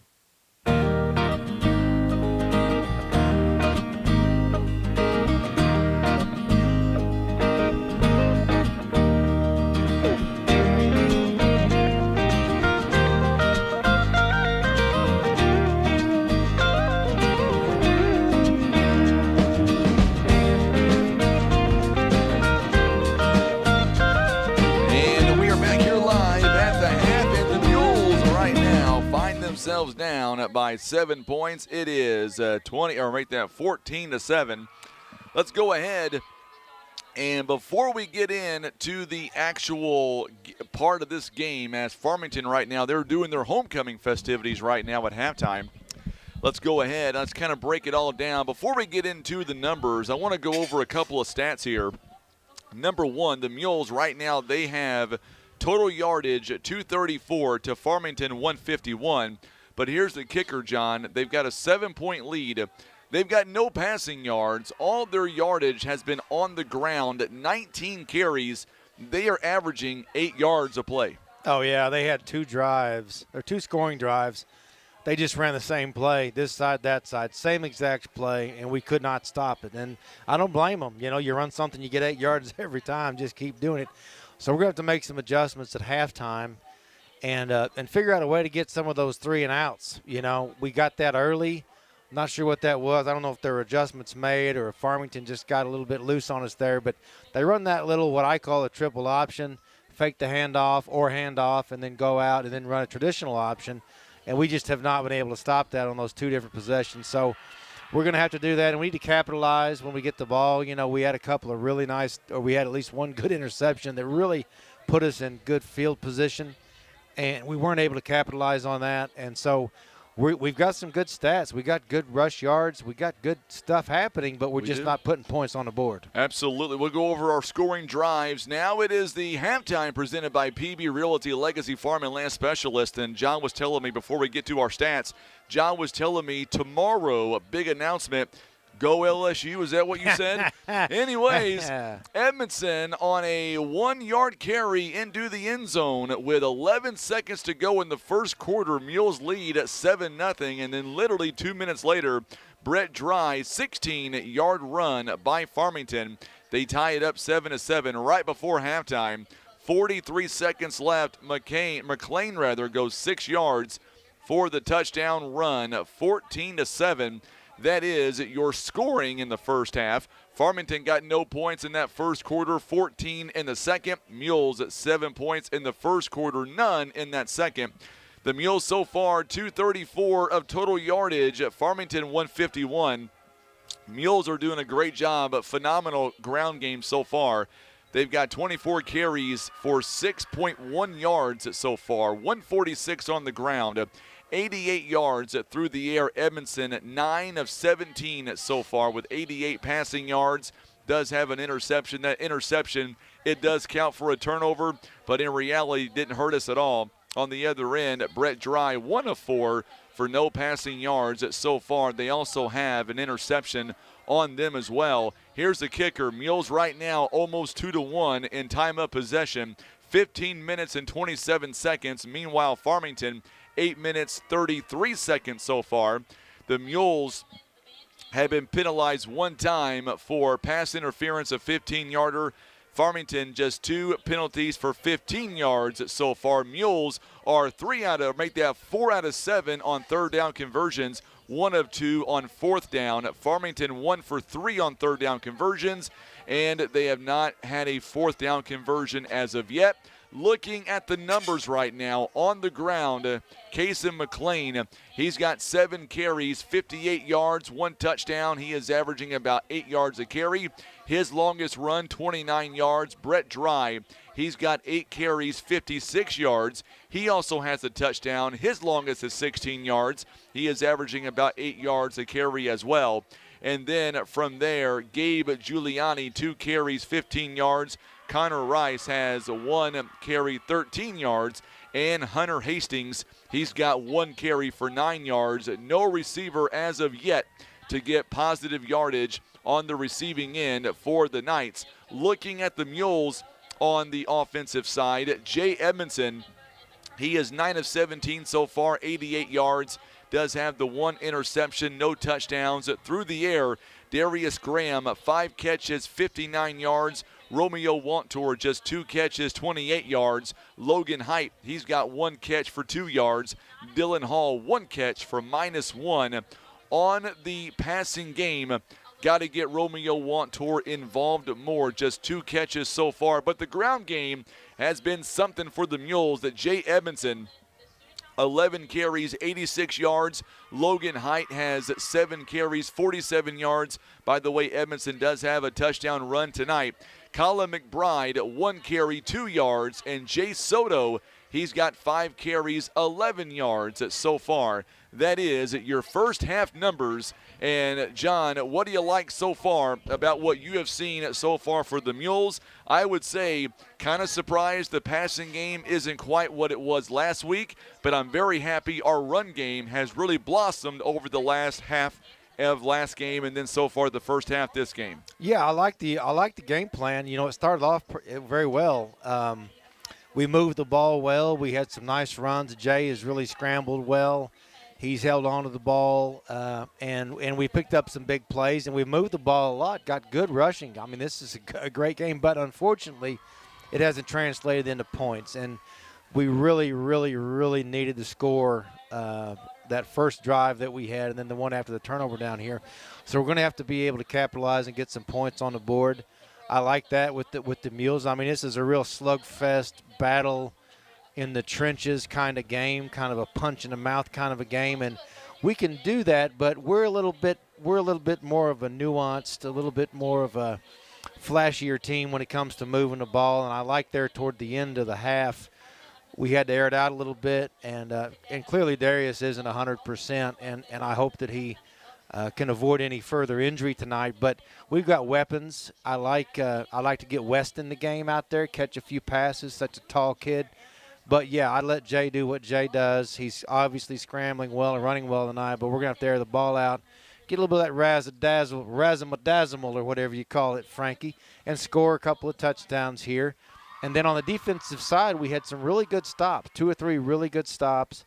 We've got to force Farmington into a 3rd and long, so they're forced to pass it because we've seen their passing game is a little bit of a gamble for them. They have a hard time with that, so good opportunity for another interception or to get a stop and have them punt it. So we're going to have to do that, and to do that, we're going to have to stop that goofy play that they just keep running, and it's frustrating. I know it's frustrating for the coaches and the players when they run that same play, and we just having a hard time stopping them. Absolutely. So, Tim, with 8 minutes and 43 seconds to go here at halftime, I see Dylan Bratcher down there. Boy, this kid, he's always so enthused, and he likes to be able to be the life of the party, trying to bring the Mules fans in this ball game. We're going to go ahead and put that trivia question up on the screen one final time.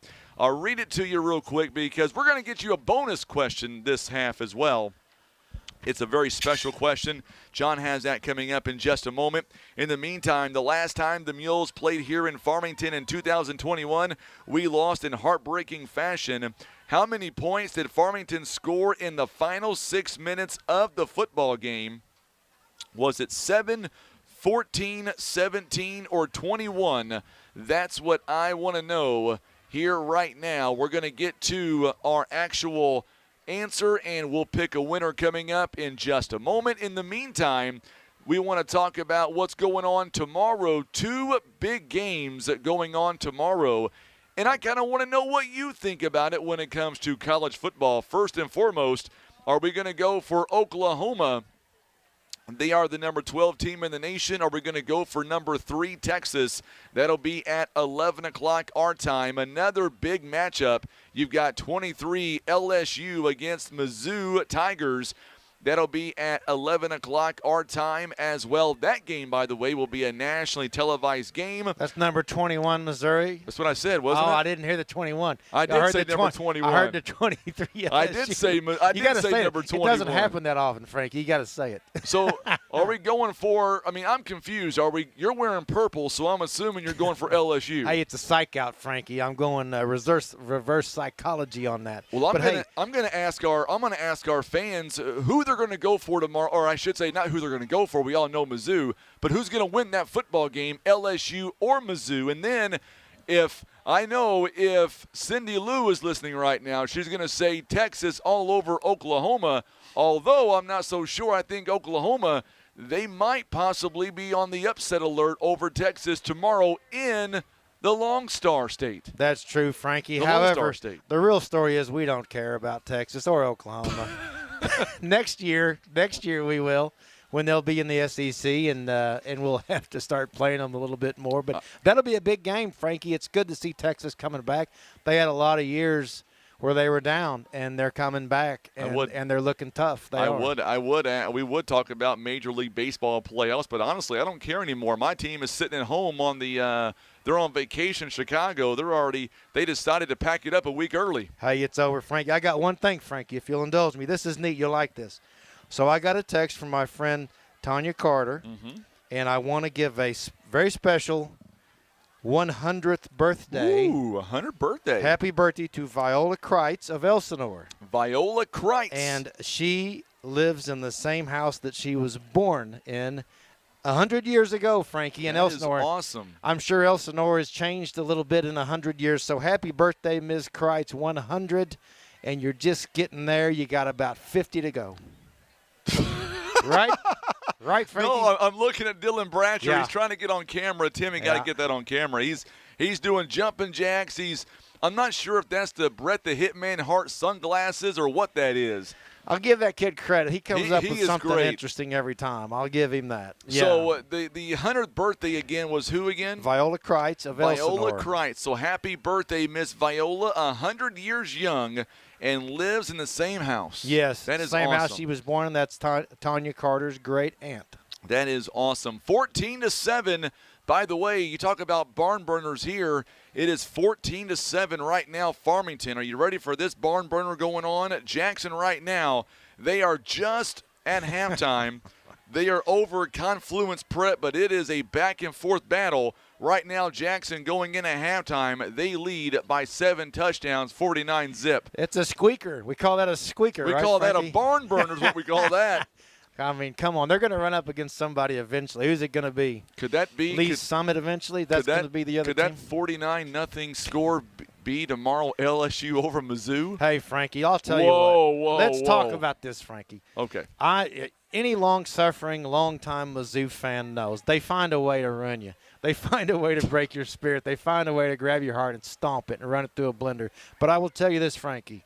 This team this year, I've actually watched all the games because normally I don't because it's usually a waste of time. And I'll tell you what, Frankie. I get a sense like I got, 4 or 5 years into Gary Pinkel's tenure where they look different. They find ways, and they've had a couple of hard years, and last year a lot of close, bizarre losses. But I'll tell you what, they've got a team. Brady Cook has shown himself to be an excellent, excellent quarterback, one of the best in the SEC statistically. They say let Brady cook, and he's cooking. And I'll tell you right now, if anybody listening gets a chance to go to a Mizzou game, you need to go watch Luther Burden play ball because that kid, he was the number 1 wide receiver recruit when he went to Missouri. He's from St. Louis. He stayed home, and he's made a huge difference. And when you watch that guy, yards after catch, doesn't matter where he catches it. He could catch it 10 yards behind the line of scrimmage. He's on cheat mode, as they say. That dude is fast, and he can run. So whatever happens tomorrow, it's not going to bother me, Frankie, but I'll tell you what. I think Missouri has an excellent chance. Sure. Truman the Tiger is going to skydive into the stadium before the game at 11 o'clock tomorrow morning. It's going to be packed house, sold out, raucous, rowdy crowd. I was told on the Hill to buy tickets on the Hill was $400 a piece. I don't know that. It may very well be, but I'll tell you, Frankie, it's going to be the price of great admission. atmosphere. I think we all should go, and maybe we'll have Scott Law Group pick up the tab. Yes, what do you think? Broadcasting live from Booch's downtown. There you How go. about Absolutely. That? So it's going to be fun, Frankie. It's good to have a game like that. Well, we're going to give our trivia winner. We're going to pick a winner coming up in 30 seconds. Don't go anywhere. 2:15 to go before we get back to live action. We'll give you the answer and pick a winner in 30 seconds. You're watching and listening to Mules Football on the Southeast Sign and Graphics Mules Radio Network. You're in the zone with Baldwin Toyota. Today's spotlight is a 2023 Toyota RAV4. Grab your teammates for the ultimate ride. The 2023 Toyota RAV4 offers a spacious interior and configurable cargo space. Now you can carry all your gear for the big game. That's right. And with the RAV4's all-wheel drive technology, you can effortlessly tackle any terrain. Get in the game and visit Baldwin Toyota and experience the 2023 Toyota RAV4 for yourself. And now back to Mules action.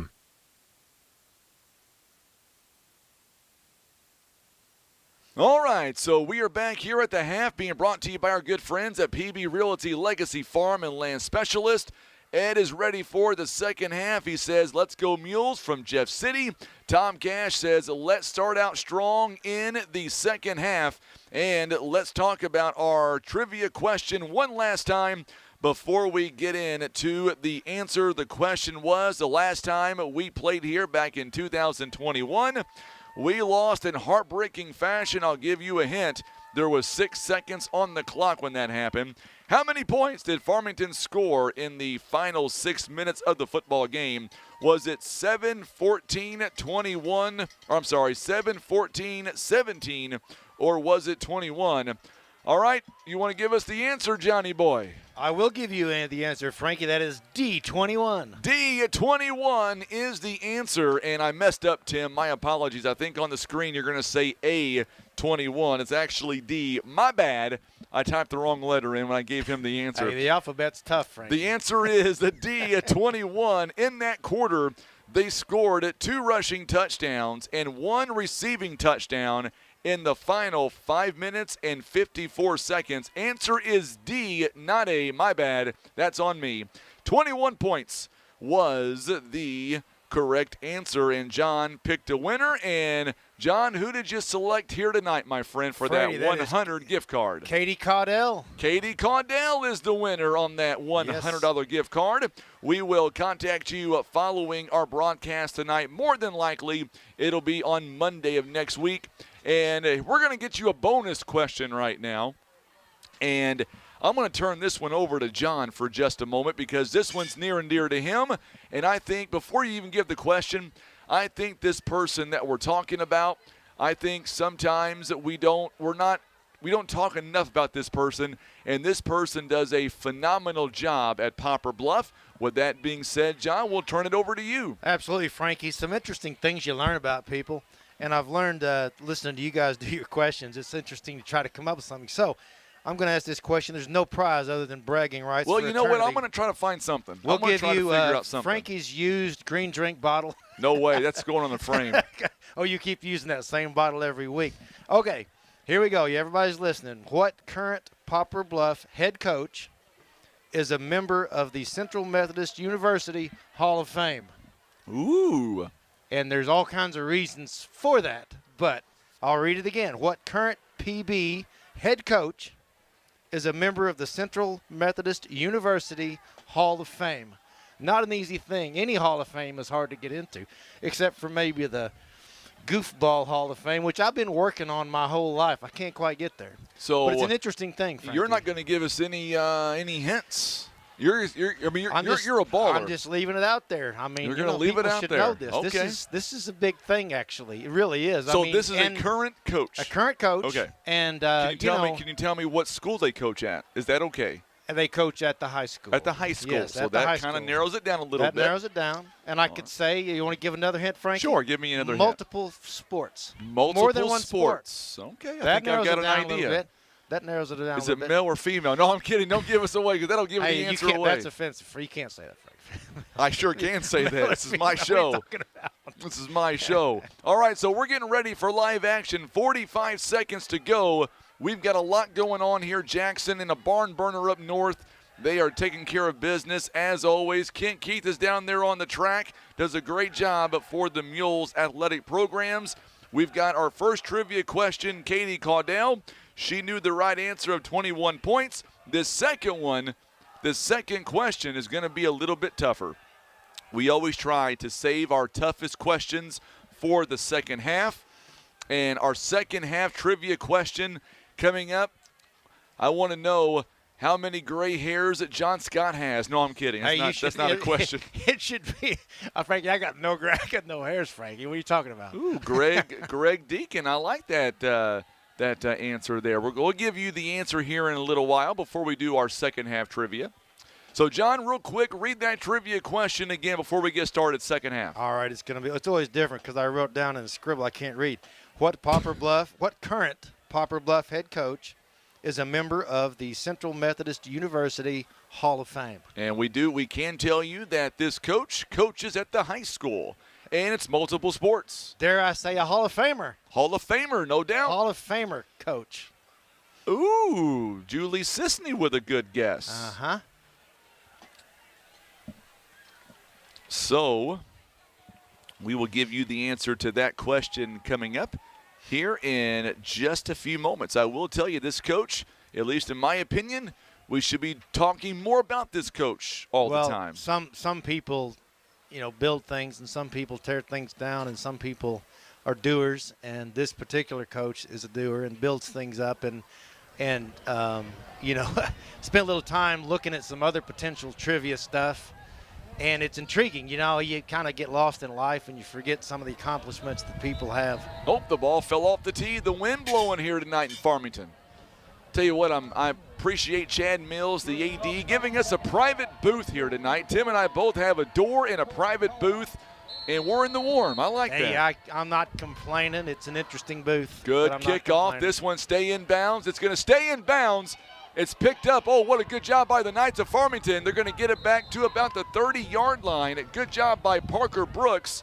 That ball was possibly on its way going out of bounds. It picks it up, and the Mules had trouble getting to him. It'll be 1st and 10 on the 31-yard line. This is a big drive for the Mules defensively.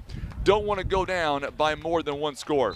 No, we don't. And I'll tell you, folks, when these guys set up in a press booth, that they make it nice, and it's usually not nice when they get there.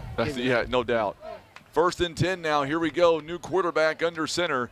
Going to be a handoff to McLean. Good job that time. Chase O'Neal, or make that Joshua Alcorn, rather.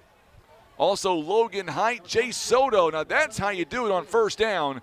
They're going to lose about a yard or so on that play. 2nd down and 11.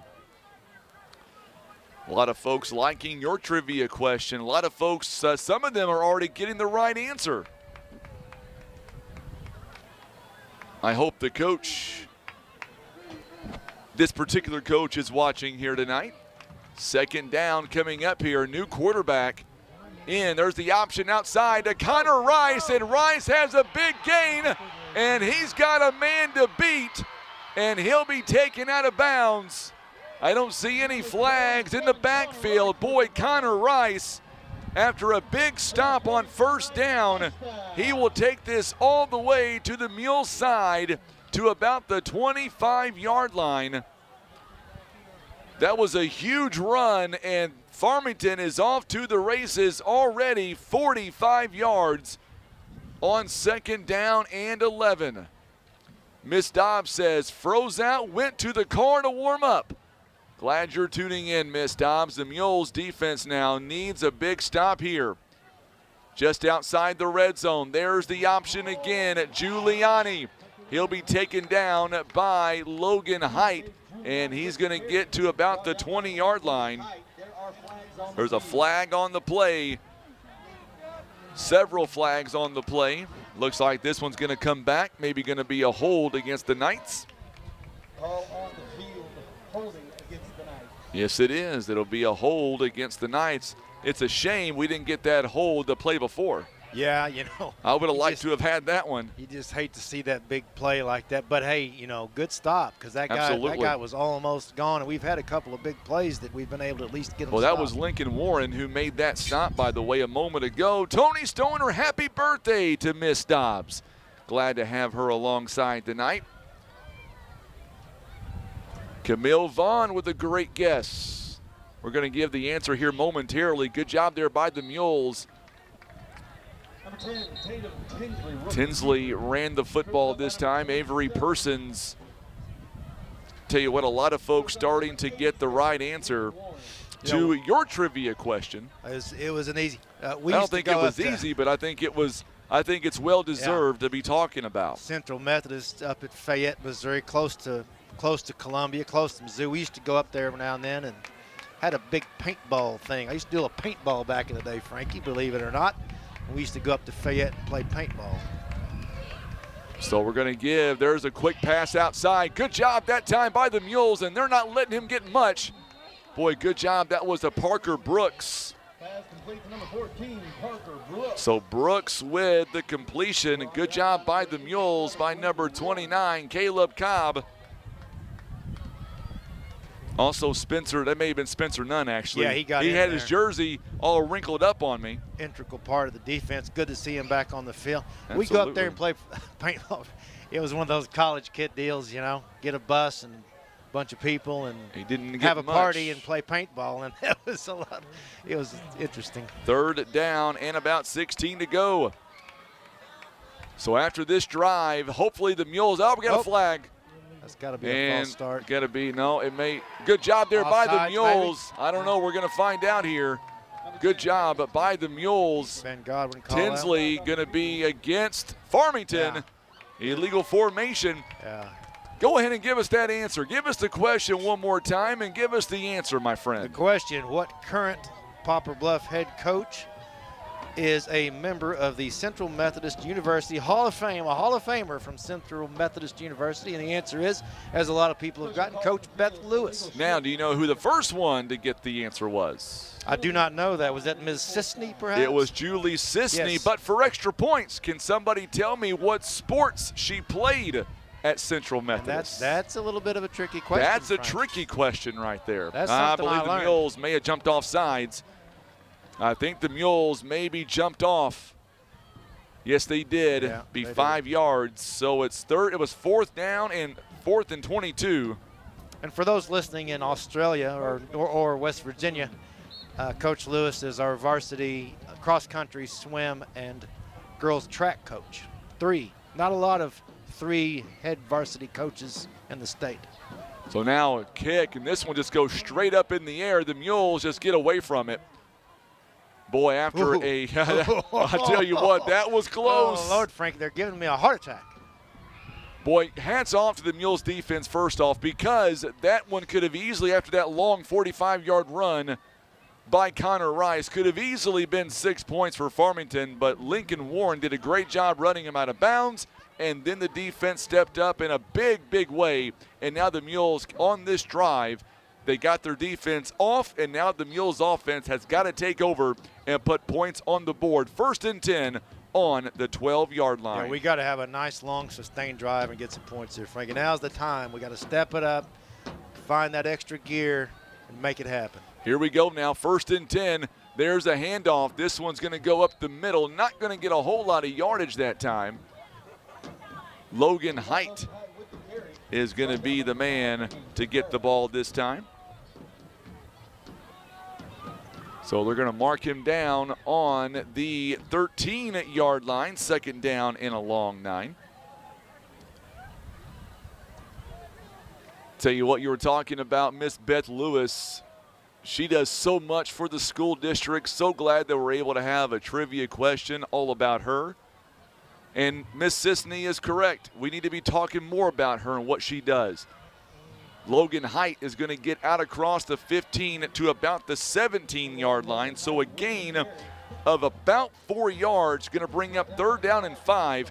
Boy, the Mules, they need to get a 1st down on this drive and not give it back to Farmington. Oh, you're correct, Not Frankie. off the bat anyway. And, you know, we have a lot of folks in the district, and people get hung up on whatever sport it is and whether we're winning or losing or whatever. We have a lot of accomplished people who do a lot of wonderful things. So now here we go. Now big 3rd down coming up here. The Mules trying to keep their offense on the football field. And Romeo Wantor, we just talked about that at halftime. Got to get him involved. A Larry Hillis Dodge 1st down. Boy, Romeo's really come along. Such a tall kid. Good hands. 28-yard line, a gain of 9. And we just said that at the half. Got to get him involved. And that's a way to begin. Tracy Ferguson says that she's a class act. I agree. Anybody can trick kids into running cross country. Camille Vaughn says, can you tell that we're a Coach Lewis fan? We love her in the household. This one again, Edmondson still bouncing off of tackles. Hunter Clifford, Yes, a sir. big block. He is still going.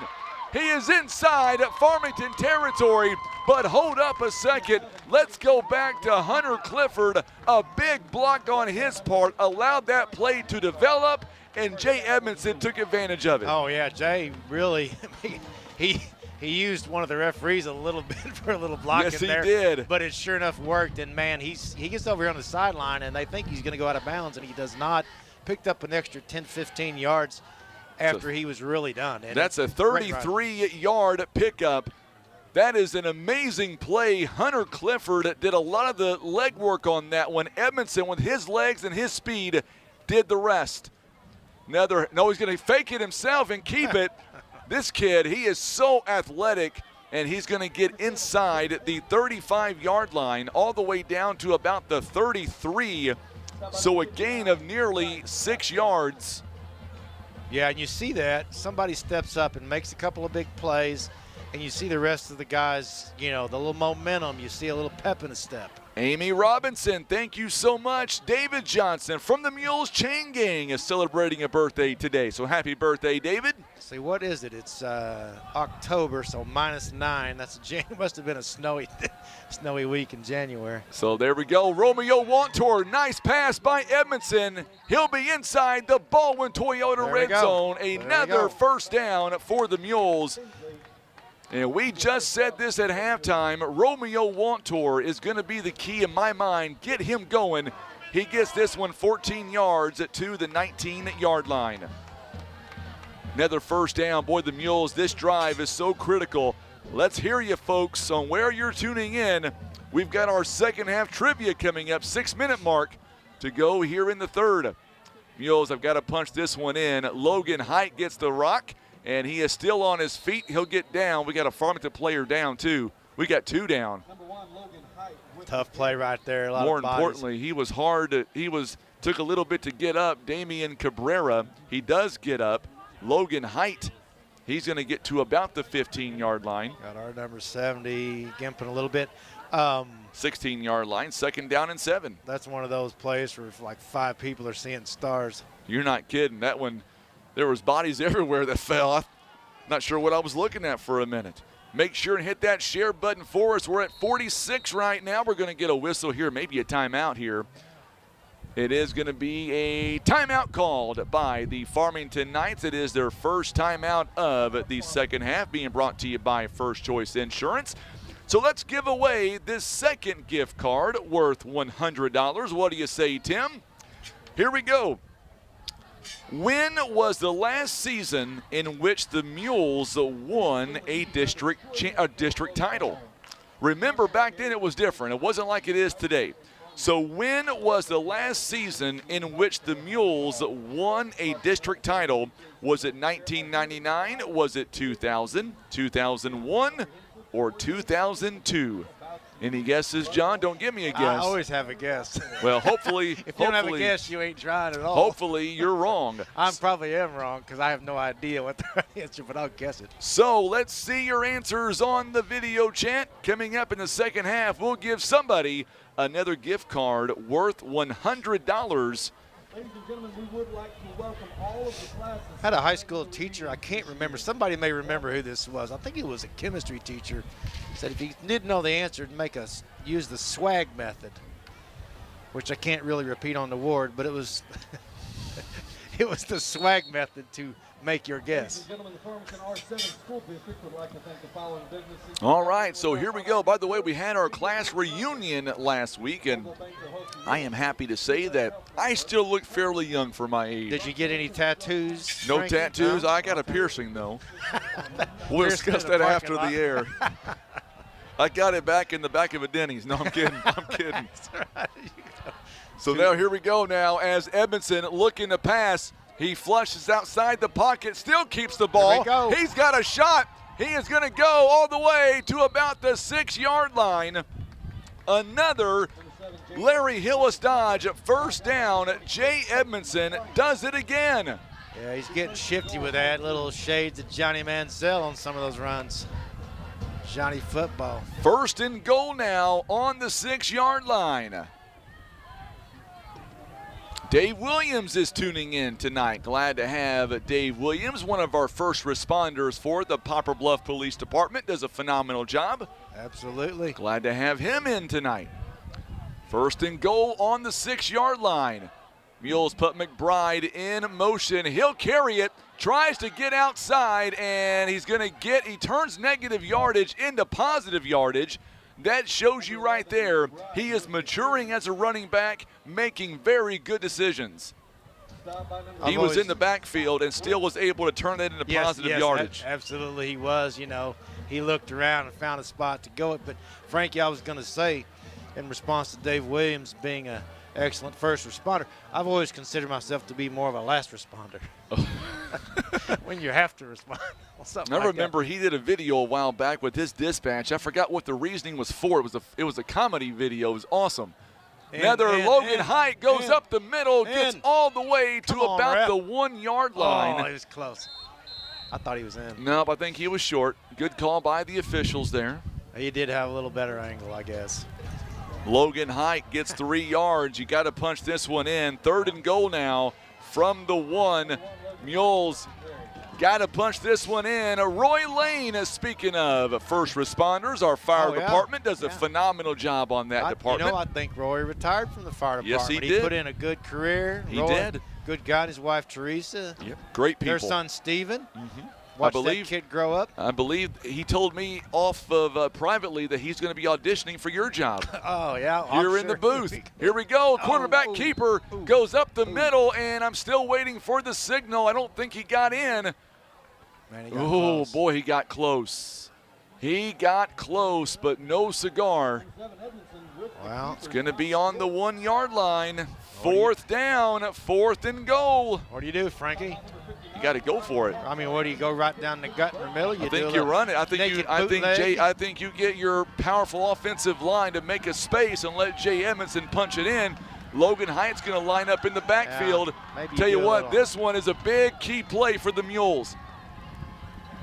It's going to be a quarterback keeper. He gets it this time. Yes. Touchdown, baby. Yes.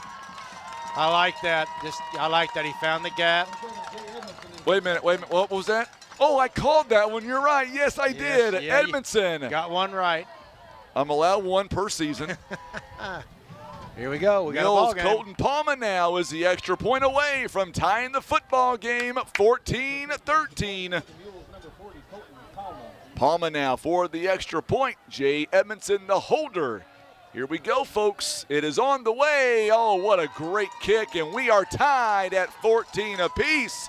We're going to got something for me? Breaking news here, folks. My breaking news, we got a ball game. We got a ball game, baby. Yes, sir. We're back in 15 seconds. Mules have tied the ball game 14-14 on the Southeast Sign and Graphics Mules Radio Network.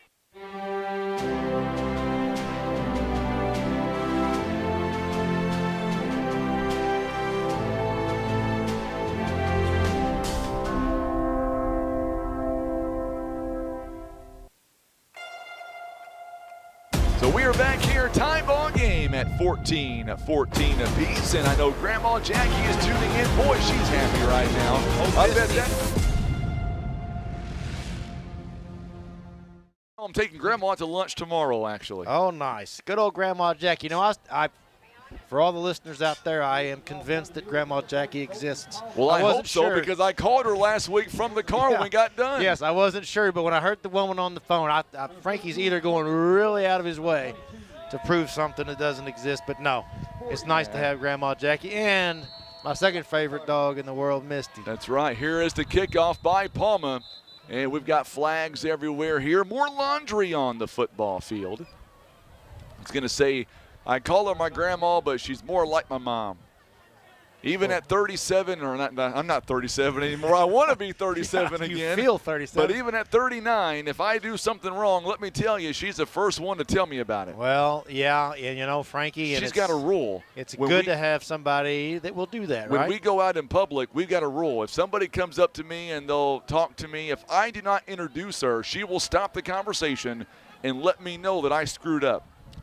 You got to introduce her. That's just the way it is. She taught me a lot. Yes, yeah. And believe me when I tell you, at 39, she'll take off her belt, whip me in the store. Well, she's got a lot to work on, Frankie. Line drive. This one, good kick by Colton Palma. It's picked up at the 25. Oh, he slips onto the turf. It could have been a lot longer.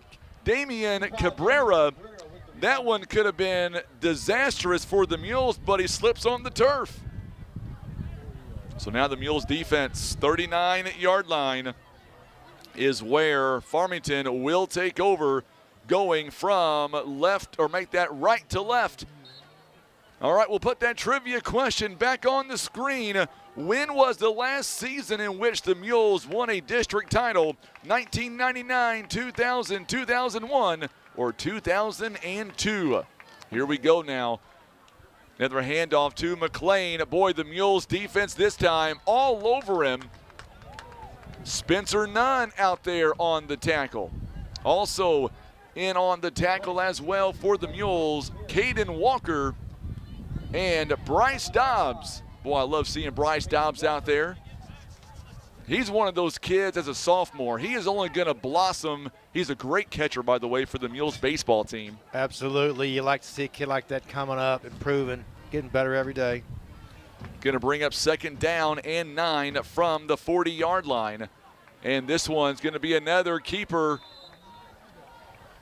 Number 26, Kason McLean this time. He's going to get up to the 46-yard line. Good stop by Hunter Clifford. We've said his name a couple of times here tonight. 3rd down and 3. Boy, a big stop here would be just what the doctor ordered for the Mules. Ooh, Butler County prosecuting attorney Casey Proctor knows the right answer to our trivia question. There's a pitch outside. There we go. It was a bad snap, and this time the Mules, Spencer Nunn, all over it. Oh, we got a flag that is thrown at the very end, and I did not see what happened toward the end. That's not going to be good, Frankie. Is it against us? I feel like it's going to be something against our defense back here. Boy, that would be a disaster. That would be a shameful thing if it is against us. We had them stopped too. We'll see what the actual call is. I didn't see it. I just saw the flag get thrown in about 20 yards. We don't like that, Frankie. Man, we need a little bit of a flip right there. We need the ball to bounce our way. Come on, ref. Pick it up. No flag. It's going to be personal foul against Farmington. We'll take it. Oh, it's against Farmington. Yes, sir. Tell you what, that official, I didn't see it. It's a personal foul against Farmington. You know, our player was acting as though it was on him, but I think maybe he was the victim of the personal foul. We'll take it, Frankie. No That may have been what asked. it was. Like I said, I didn't see it. I just saw the flag come in at the very end. It's 4th down, all the way back on the 25-yard line. back and run for the Knights, number 12, Ian Zoner. So 4th down and 24. Boy, this is a big, big change of events right here for the Mules. We have got to keep the momentum on our side.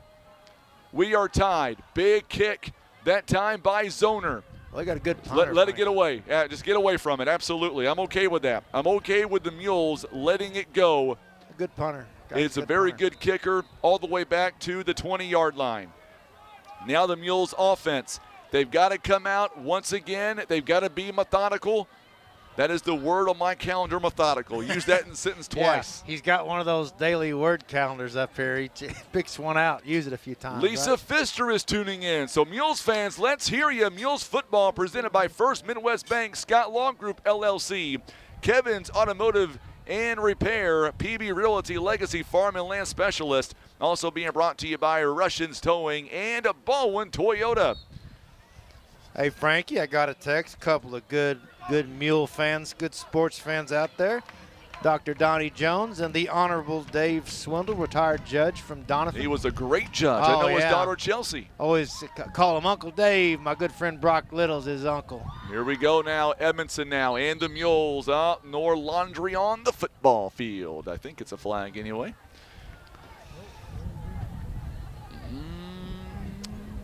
Nope, no flag. Not sure what that was about. It's a little bit of a tough angle. Frankie's he cleans everything up, but there's a bunch of remnants of some Arkansas chrome, also known as duct tape, on my window here. So when they're down on that end of the field, I kind of have to rely on intuition as to what's going on. Let's just be honest. I'm OCD. I've got a problem. Yeah. I call the 1-800 number every week. We need to add something to clean off duct tape. So 1st and 10 now. Here we go. They're going to give it to Logan Height. Height going to get about a yard of forward progress. And it'll bring up 2nd down and about 9. Boy, the run game for the Mules, it has been something to see. So far tonight, the Mules, 214 yards on the ground, 34 carries make that 35 carries for 214. They are averaging 6 yards per carry. So now Edmondson, he's got a man, Romeo Wantor. He is going to be close to a 1st down, still fighting for yardage. We'll wait and see where they mark him down. Romeo Wantor. That might be close to a 1st down.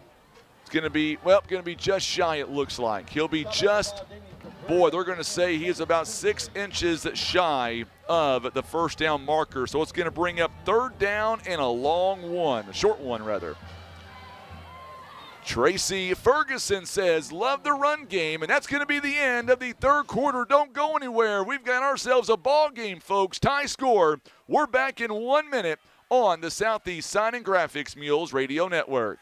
Maverick Glass offers repair of automotive, commercial, and residential glass, including mobile repair services. From a chipped windshield to a custom glass shower, remember Maverick Glass. Thank you for making Maverick Glass the area's leading glass company for more than 30 years.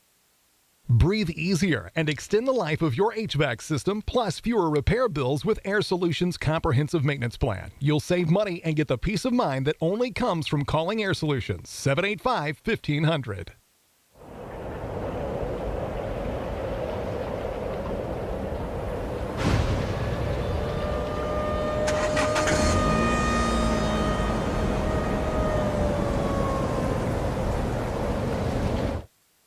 Imagine playing So sports, here we go. reading, or driving As without we get needing ready contact for lenses the or fourth glasses. quarter, The it is all eye LASIK tied procedure up and at eye care 14. specialist.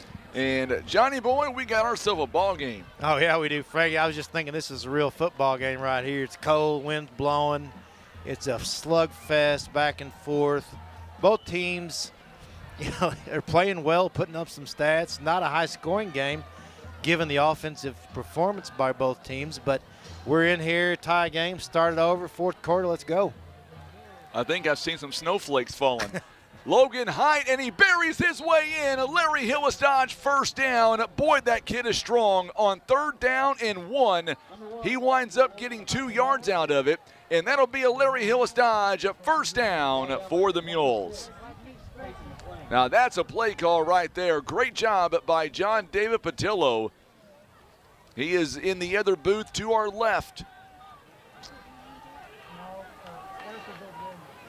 So now 1st down and 10 for the Mules.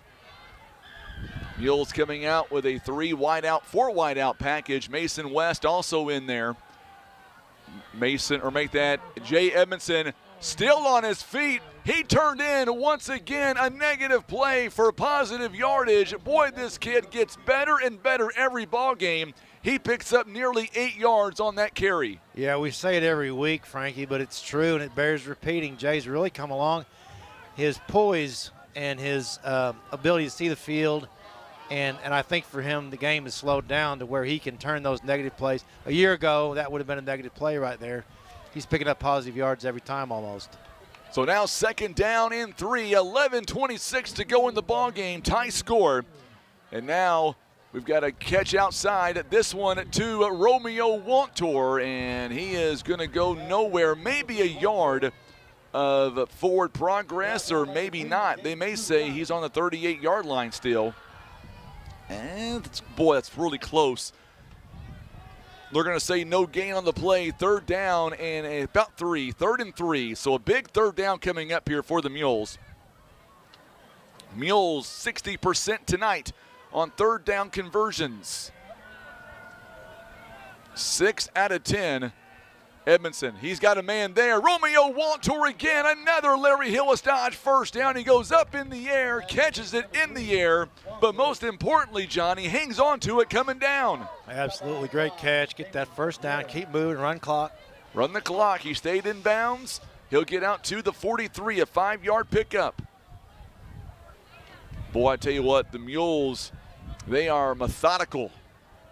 Great offensive game plan tonight. It Frankie. is. It really is. I'll admit it. It's a great offensive game plan tonight. Jay Edmondson now, shotgun formation. Mules, he's back to pass. He's going to go downfield. He's going to go over the head. That should be a flag, I would think. Yeah. He was, boy, that was all over Romeo riding Wantor. 2nd down and 10. Oh, Frankie, come on.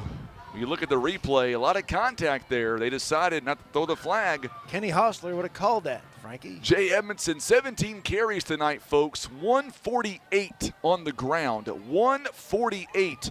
Romeo Wantor, 7 catches, 62 yards. 2nd down and 10. Play clock is down to 10. 10:24 to go in the ball game. Mules trying to reclaim the lead. There's a handoff. This one's going to go right to Logan Height, and he is going to get to the 45-yard line. 3rd down and a long 8 coming our way, John. Yeah, 3rd and 8. It'd be nice to pick up a few extra yards there. The offensive play calling has been good tonight, and they're doing it now. Jay doesn't have to run over the sideline, which that was the last couple of games, but it allows him the time to scan the defense, make a decision, see what he's dealing with. Mules are 7 out of 11 tonight on 3rd down conversions. This one's a big one here.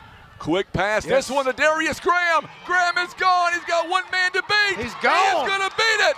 Touchdown, Mules. Oh. Bad ankle and all. Still Yes, beats his sir. man. Breaks the tackle. Give him 6 points. Oh, that's excellent, Frankie. He's sleeping. They were sleeping on him when he burned them. Darius Graham goes the distance. 6 points. 55-yard touchdown score. Woo! That was a great drive by the Mules. Darius Graham, his longest touchdown of the season. Patriot Auto Glass extra point is up, and the Mules lead by 1. It is now 21-20. I want to go back to that play. How in the world did Darius Graham do things? How did he get that wide open? But number 2, he broke a tackle with a bad ankle and still walked it in the house. Oh, he did, yeah. That was the part I did not think he would do. The play was there. Offensively, we lulled Farmington in. They were looking for the run. They were cheating up a little bit. Darius was open. They weren't too worried about him. They knew he wasn't 100%, but he was on that play. And, yeah, he caught it, and they almost had him, but no, just the strength and willpower. He was gone. Boy, I tell you what, Darius Graham, that was an unbelievable play by Darius Graham. This kid, I mean, he is athletic as they get. Jay Edmondson, this offensive line, they've done phenomenal things, but here's the thing now. With 9:39 to go in the ball game, you're up by 7. Your defense, they've got to do the same thing. They're going to have to come out there yet again. Yes. Now, here's the thing. Remember, Brett Dry, he has not been in this entire second half. He has been bothered with an ankle injury of his own for Farmington. Since that time, they have put in their Tatum Tinsley, and they have not been the same offense since, as of right now. Yeah, not exactly the same. You know, Frankie, we talked about this driving up, but Darius Graham, people know this, but it bears repeating again. The Class 5 state champion high jumper. State champion. State high record. Jumper. State record. Yes, state record. Colton Palmer, beautiful kick this time, back around the 13-yard line. Mules this time are not going to let him get far. He'll get out to about the 30-yard line. Tatum Tinsley, he is the returner this time. Nope, not going to be Tatum Tinsley, my apologies. It'll be Josh McCarthy. He is a freshman, number 40, and he will get out to about the 30-yard line. And now the defense for the Mules. We have just got to come out there. Kathleen Patillo says it best. She says, let's go defense. Time to go back to work. Need a big stop here once again. 1st and 10, Farmington, 30-yard line. There's a handoff. Once again, I tell you what, the Mules doing some acrobatics out there. Yeah, they're pumped. Defense is pumped, 52. Brought down by number 28, Spencer Nunn. Spencer Nunn, man. This kid, welcome back, as McLean is going to get only maybe a yard of forward progress. Spencer Nunn right now, he's got that defense jacked up, Miss Matillo. Oh, yeah, and Ian Pierce on that play. His body's flying all around. Yes, sir. The winds are a howling. The press box is a shaking. I'm not sure if it's an earthquake. I didn't bring my kite. I'm going to bring my kite next time, Frankie. I'm going to go over and push that camera off on Tim. Give him something to do over there. He's making this look too easy. Going to be a pass play. Boy, the Mules right on him. Good job there, this time by Sam Woodson. So Woodson gets the catch.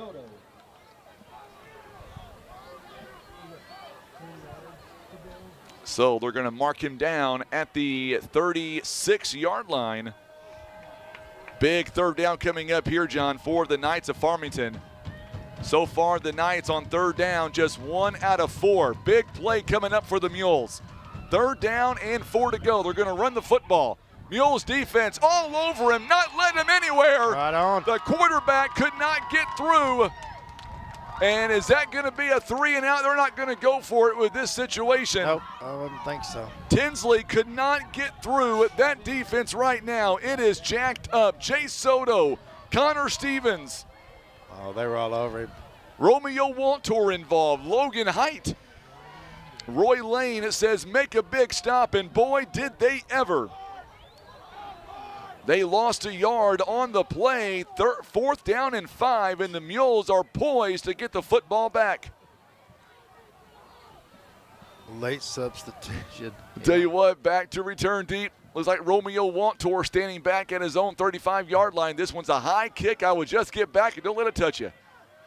That's okay. That's okay. Romeo Wantor says, you know what? I'm fine with that, and I'm okay with that. Where's the whistle? There it is. Okay.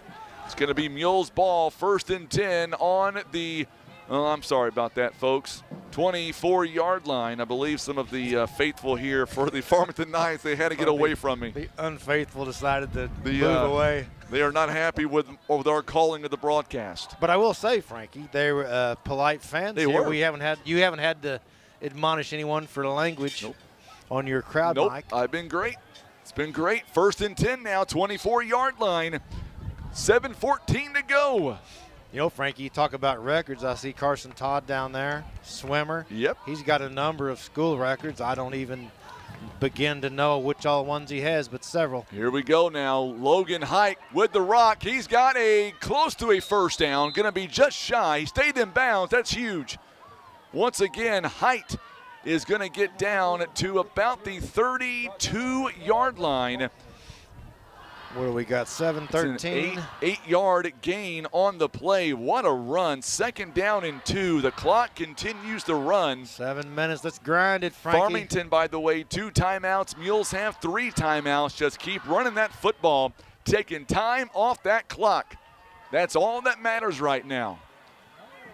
They're going to let the play clock go. Going to be a quarterback keeper, Larry Hillis Dodge, 1st down and then some.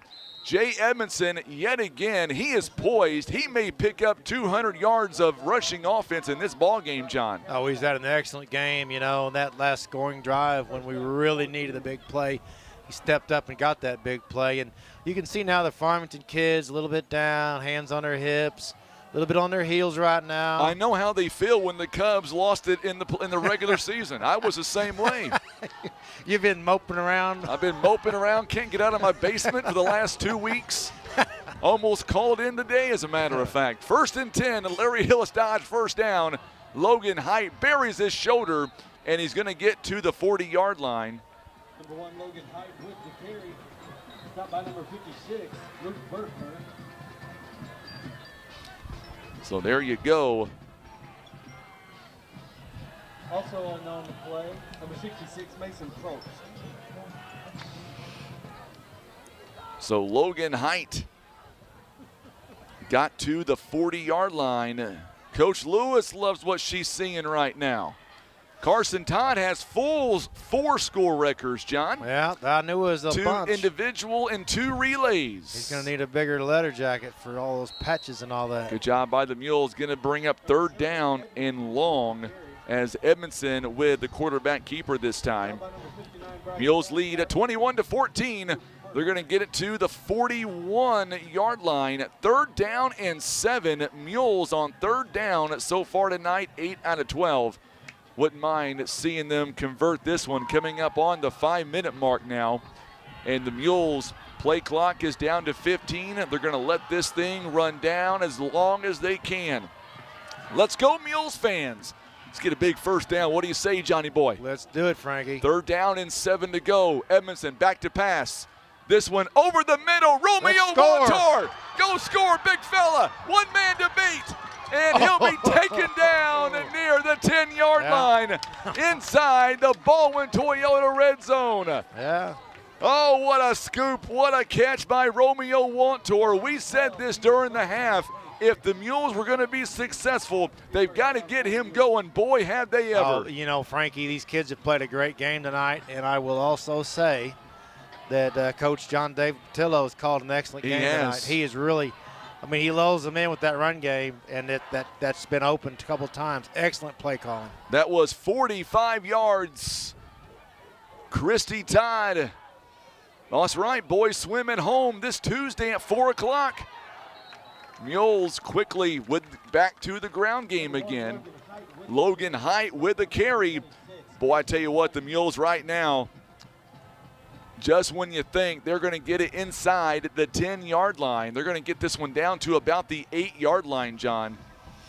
What was it you said earlier? I don't want to jinx anything, Second down and Frankie, 4. I'm not saying I don't either. I feel bad. I broke this chair. I weigh too much, apparently. Well, they won't notice for 10 or 15 years. Maybe not. When they come up here to vacuum this place in 20 years. So now Edmondson, shotgun formation. Once again, going to hand it off to Logan Height. Walking in the end zone. Touchdown, Mules.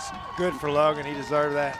8-yard touchdown, and the Mules now lead 27-14. Give them 6 more points. Man, what a ball game this is turning out to be. Hit that share button for us. Woo! Colton Palma. Boy, the Mules, they are jacked up on that sideline. Colton Palma now for the Patriot Auto Glass extra point. It is up, and there it is. Mules now lead by 2 scores. We're going to take a 30-second, make that 15-second timeout. We'll come right back, and Farmington will have the football. Mules lead at 28-14 on the Southeast Sign and Graphics Mules Radio Network. Imagine playing sports, reading, or driving without needing contact lenses or glasses. The eye LASIK procedure at Eye Care Specialists could be the answer to help you improve your vision. Call Eye Care Specialists to schedule a free screening. So we are back here live, and what a ball game as the Mules right now find themselves on top, 28-14. Let's go over some of these numbers here, John. Listen to this. The Mules right now, 255 yards of rushing offense, passing 223 yards, 478 to 199. Passing yards, Mules 223, Farmington 7, Edmondson 19 carries for 155, 2 touchdowns. Darius Graham, 6 catches, 114. Romeo Wantor, he had 28 yards in that first half. He's got 108 for the ball game. Good job by the Mules. The scoreboard's starting to reflect the stats. You know, we've put up a lot of yards tonight. I don't want to say this, but we've been in this situation before. Our trivia question first half. Let's not be a trivia question. I don't want to jinx what we are doing, but I'll tell you this. This defense right now, if they can come out and they can get a stop right now with 3:39. It will be nice. There was there a flag on the play? Yes, there was, I believe. I'm not sure. It's on us. Oh, it's going to be against us, and boy, it's going to get it's a 15-yarder. Ooh, boy, that gives them all the way to the 45-yard line of Farmington. We don't need to let them score. So it's against the Mules. Jay Edmondson here tonight, 16 for 25, 223, 1 touchdown pass. And they're going to pass this time. Oh, what a good hit by the Mules. Jay Soto with a huge tackle. Well, Soto's been a machine tonight. Sam Goodson, as soon as he caught the pass, he was hit in the backfield. Or he was hit right at the 50-yard line. And Farmington, they can't waste no time. They are forced to go through the air. And this is a situation where the Mules, you don't want to get hung up. It's 3rd down and 5. But what I was going to say is Farmington, they are not a passing team. Mules have made them have to be a passing team, which makes the Mules defense even that much better. Oh, yeah. You know, Farmington has a hard time on a good route, but they throw it one too many times here. We'll get another interception. 49-yard line, 3rd down and about 5. Big 3rd down coming up here for the Mules defense. Mules showing a little bit of blitz. They go over the middle. Yeah, oof. And going to be incomplete. Yeah, it was intended for Connor Rice, and quickly 4th down. You got to go for it here if you're Farmington down by 2 scores. Yeah, and that just not a very passing team. You get a little bit of a lead late in the game, they got to play something they're not used to playing.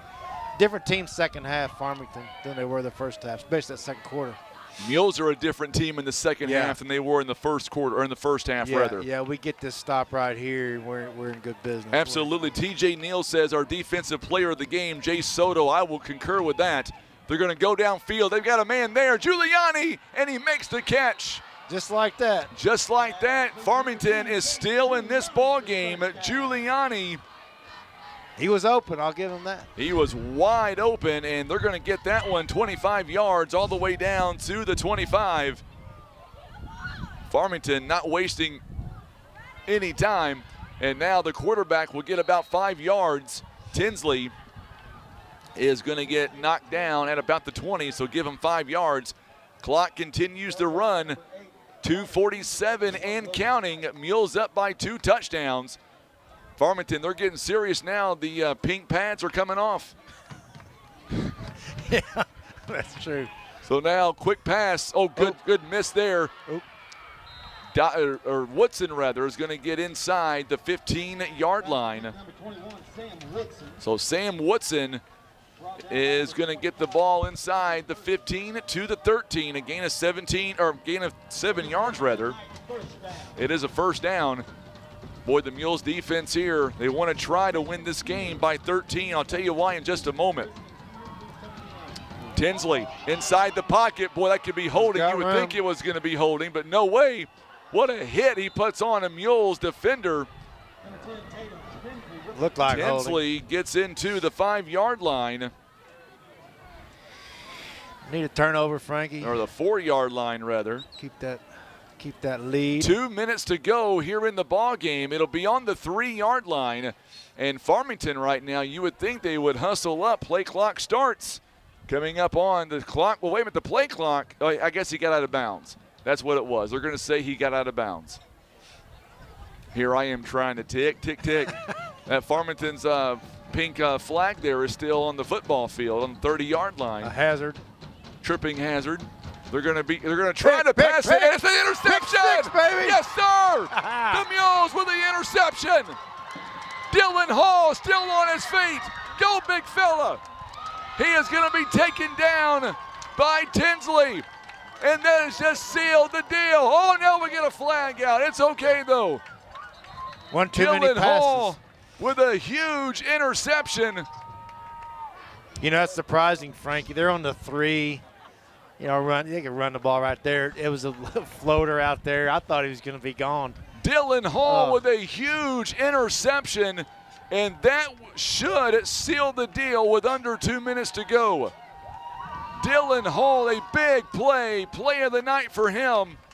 And now we're going to get a personal foul against the Mules. We'll take it. It was worth it. You could see that interception coming. Oh, absolutely. It was just, he floated it out there. City manager Matt Winters is tuning in tonight. Oh, we had fun down on Main Street this week. I'm sure Matt enjoyed that. We had water main shooting up, washed the building next door to us. They said they weren't going to charge for the power washing. You'll get a bill on your front. So Mules will have it. On my meter. Mules will have it on the 47-yard line. Big interception, 28-14. What a game. Kathleen Patillo, she is crying happy tears right now. Boy, that was nice. That was a great defensive play by the Mules all the way around. Dylan Hall read that start to finish, and he almost scored, to be honest with you. He ran out of gas. He did. That's all there was to it. He did. It was a long way. That would have been a long pick six. A long pick six. Beth Lewis loves what she sees, and now we're going to get a whistle and a timeout called by the Mules. It is a first-choice insurance timeout, and the Mules use a timeout. They've got one timeout left. Farmington's got 2 timeouts. I was going to say, I don't want to, listen, if Dylan Hall and I got into a foot race, I'm pretty confident that I might win. No, I'm kidding. Well, There's you're no way. You're There's undefeated, no way. right? You're undefeated, right, Frankie? Because you never actually ran against anybody. Hey, Sean Nibby is tuning in. Appreciate that, Mr. Sean Nibby. By the way, Sean Nibby at Day 1 Chiropractic. He'll be joining us next week at some point. We're going to bring you the OFC baseball tournament Monday, Tuesday, and Thursday. I know John Scott's a big part of that as well. We appreciate your sponsorship. as always, my friend. My pleasure, Frankie. Tim Hicks will be out there doing the video. I'll be doing the play-by-play. Tyler Mathis, big time. That guy is always clutch, talking about Dylan Hall, our center fielder on the baseball team. Boy, what a game. We got to get our winner coming up, too, as well. And we're going to get a whistle here, and we've got a flag on the play. False start against the Mules. We'll back them up 5 yards. I would like to say, if I could, Frankie, Matt Winters chiming in, and I mentioned that. Yeah, they've been doing a lot of work down on Main Street and Broadway, fixing the old railroad track deal. And those guys worked hard, and then the water main burst. I guess it was yesterday. And I'll tell you what, those city guys, they were there, and they were working hard, and they got in the middle of that deal, and they got it under control as quickly as anyone could. Really sprang to action. A lot of professionals working for the city. Absolutely. We had them in our show this morning. We had him, Lanny Corchamelia, as well as James Sisk. Those guys do phenomenal work. Make sure and hit that share button for us on social media. Here we go, Colin McBride. And McBride is going to be, the ball comes loose, but he's already down. He's down. Yeah, Giuliani's going to take it to the house, but it's going to be down by contact. Yeah, that was after the whistle. He was down. But you know what? Hats off to Giuliani for at least trying to go the other way. Area engineer Matt Wilkerson tuning in tonight. Love having him a part of the broadcast. Likes what he sees right here. 2nd down and 15. 1:45 to go here in the ball game. Farmington using a timeout. So let's go ahead now and let's throw up that trivia question here tonight. Once again, when was the last season in which the Mules won a district title?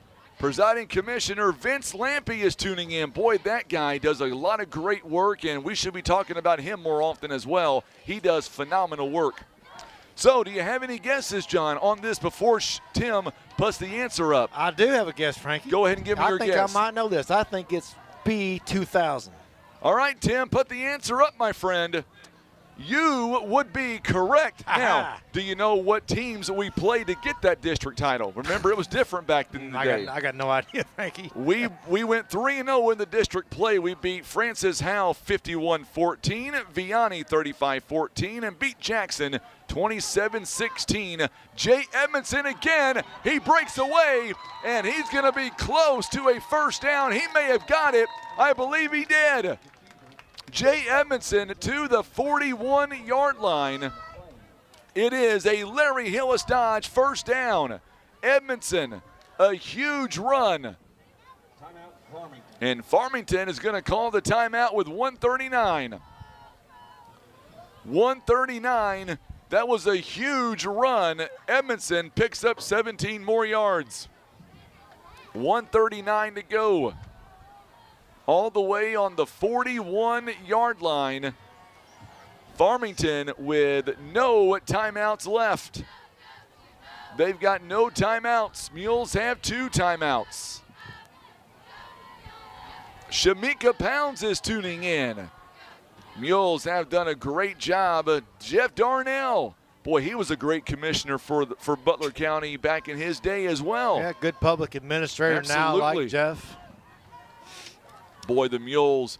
Now, here's a significance. We were talking about this earlier. I haven't gotten confirmation, but I'm pretty sure Webster Groves is going to lose their game tonight, as will St. Mary's. Mules win by 13 or more. We'll get the full points. Cape has taken care of Sykes, and that was expected. But, folks, we're going to be 3-0 in the district, in our district games, and that's going to go a long way for the Mules. Edmondson now quickly going to run it. Stay in bounds, big fella. He does, and he's going to get to about the 32-yard line. But what I was going to say was the Mules, with this win tonight, John, that means we have beaten Cape Central, we have beaten Fox, and now we are a minute 16 away from beating Farmington 3-0 in the district. It is not out of the question. The Mules are sitting at a 5 seed. Come Monday, we could be in the top 2 seeds. Oh, by the way, we still have 2 more games to go, but I like where we are headed, possibly in Week 10, possibly staying at home. Yeah, this team has a lot of character, tough team, early adversity. They've grown a lot, and improved And the every Mules single are game. just going to kneel down, and that's going to do it. The Mules are going to pick up their 3-game winning streak, 3 games in a row. Sykeston, Fox, and now Farmington. Mules come into Farmington. We have done our job, and we're going to win by 14. This is a big win for the Mules. It's not going to surprise me come Monday if the Mules are not in the top 2 seeds. Yeah, it's, here we are controlling our destiny, taking care of business one game at a time. And we did, and what a great game by Darius Graham, over 100 yards receiving, even on an injured leg, an injured ankle. Mules that get the job done tonight. We're going to pick our winner coming up. I got to go back through the comments. But, man, it was such a great ball game. We're just now past 9 o'clock, 9:16, and the Mules with 10 seconds. Going to be a delay of game on the Mules. Mules thought they wasn't going to have to run another play. They had to run one more. And savor the moment. Savor the moment. Kathleen Patillo loves what she sees. Well, I tell you what, Coach Patillo, he should be commended just like Dave Sievers. Those guys are getting these boys ready for the postseason. Yeah, this was the best offensive game plan that I've seen since I've been doing this with you, Frankie. It was perfect. It was a especially well-balanced the second half. Listen to this, 500 yards of offense for the Mules, but here's the kicker. Rushing yards at 281, passing yards 223. Edmondson came up 19 yards shy of 200. That's impressive. Well, he had a great game, and when they really needed that one drive when it was looking rough and we needed a big gainer, and he willed it. He made it happen, and good players do that. They step up. They make it happen. Tim Lowe says, night, Knights. Mules with a big win. Coach Patillo is joining us. Congratulations on the win. Tell you what, we've got high five from our crowd for a change, and boy, that's a great sign. Patillo, your wife loves what you have done. She said next week you should call the games in the parking lot. I told her you were out there tonight. Yeah, I should have been. I tell you what, let's talk about this game. Number one, I was just talking about the yardage here tonight. 504 unofficially. Rushing yards. Where in the world did this come from? 281 yards tonight. Edmondson 19 shy of 200. Yeah, he really ran well tonight. And, the good thing is they knew they had to stop our passing game and just gave us some lanes for him to run, and a lot of zone read, a lot of power read, and he did a great job with it, did a great job scrambling. And like I said, they kind of take away some things in our pass game, and we were fortunate that we moved some people around and got some things going there early in the second half, and just kind of loosened everything up. We said at halftime, and, John can back me up on this, I said the key to this second half was getting Romeo Wantor more involved, 2 catches, 28 yards. You guys got him involved. Darius Graham, even on an injured ankle, still able to break a big tackle, go 55 yards for the touchdown. What adjustment did you guys make at halftime? In your mind, you guys gave up no points in the second half. Well, defensively, Coach Mann did a great job going in and addressing the things that were killing us early. And, they came out, guys played their assignments, played their positions, and did a great, were really good the second half. And, this is just a good win to come up here knowing that they're the type of team that you got to grind it out with. And the defense played well. Offense got flowing a little bit better in the second half. Anytime you can run the ball like we did, that's huge, and that's been, something that's just gotten better each week. And, we want it to be that way. We want to have much better balance in our run. So, was it your plan all along for Logan Hike tonight to get 18 carries, 85 yards? Well, he's our inside guy. Sure. And we thought that tonight they were going to give us because they bring so much edge pressure, and they were going to give us a lot more inside game. And that's where that comes from. And, that's the type of runner Logan is. And, the last few games when we need to run outside, McBride had a big game last week. You have to take your guys and what they do best and and go with what the other team's giving you. First possession in the second half, Connor Rice goes 45 yards, and they've got the ball 1st and 10 inside the 30-yard line. But then all of a sudden the defense, I don't know what it was, what happened on that drive, because since that play, pretty much it was all Poplar Bluff, and then the big interception there near the end zone, Dylan Hall.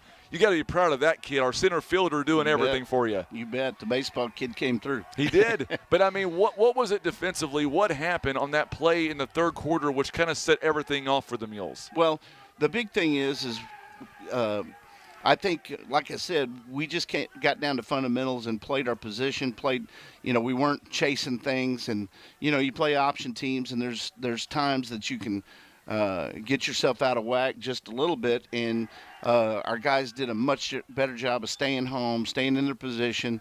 We played the quarterback better. We played the pitch man better. We just had a really a lot better second half defensively. I've been talking about this all game long, the significance of not only beating Farmington, but winning by 13 or more. We got it done by 14. Let's be honest now, it's behind us. We got the win. This was maybe one of the most important games of our season so far. Yeah, next one is important, but then, district and conference ramifications, and this was a good game to come up here. And we always have tough games here. Sure, absolutely. And, like I said, that first half didn't go the way we wanted, but we came back and really played a good second half. So now, what are some things that you didn't like about tonight? What are some things that, in your mind, we did wrong that you want to clean up before Kennett next week being our pink out game and going to be at home, thankfully, the next 2 weeks? Well, for sure. Like I said, just cleaning up how we play the option, the pitch, and, Kennett will give us some of that. Sure. Kennett's a little different type of team than these guys, but and then you turn around, you got Hillsboro, which Hillsboro's always been a big option team, but they are so much more. They have a lot more spread to them this year, and they just are a really good all around team. So we've got 2 good weeks to really clean a lot of stuff up, get more kids healthy, and get them back on the field.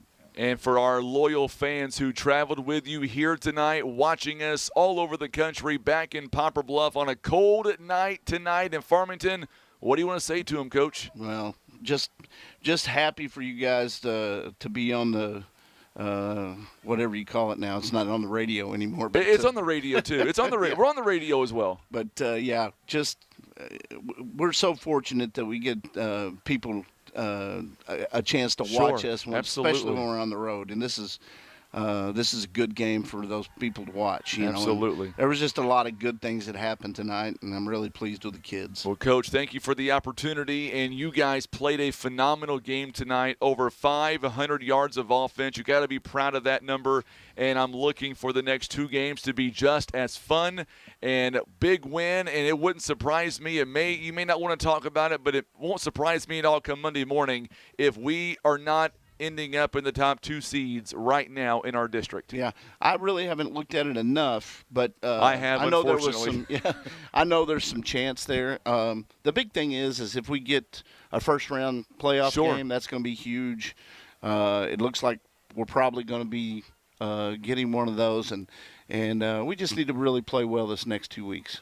And I'm assuming that we didn't, Darius Graham and those guys are, they're injured, but maybe not as banged up, and they'll get better as we progress in further weeks. Yeah, and getting Nunn back tonight. That was huge. Yeah, huge. He's a big part of our defense, and getting him back, getting him healthy, and he not only was fighting his injury, he also broke out and had hives this week. He had a tough way to go, and but he seemed to feel better the last couple of days. But out there on the football field, you would never know it, and he gave a shot of adrenaline to this defense, and it shows here tonight. Yeah, it does, and he's just somebody we need back on the field, and it was nice to see him back out there tonight. Well, Coach, thank you so much for the time. Safe travels back to Bluff, and we'll see you guys next Friday. Pink out night against Kennett should be a lot of fun. Yep, looking forward to it. Our offensive coordinator, John David Patillo, joining us live tonight. We appreciate him as always.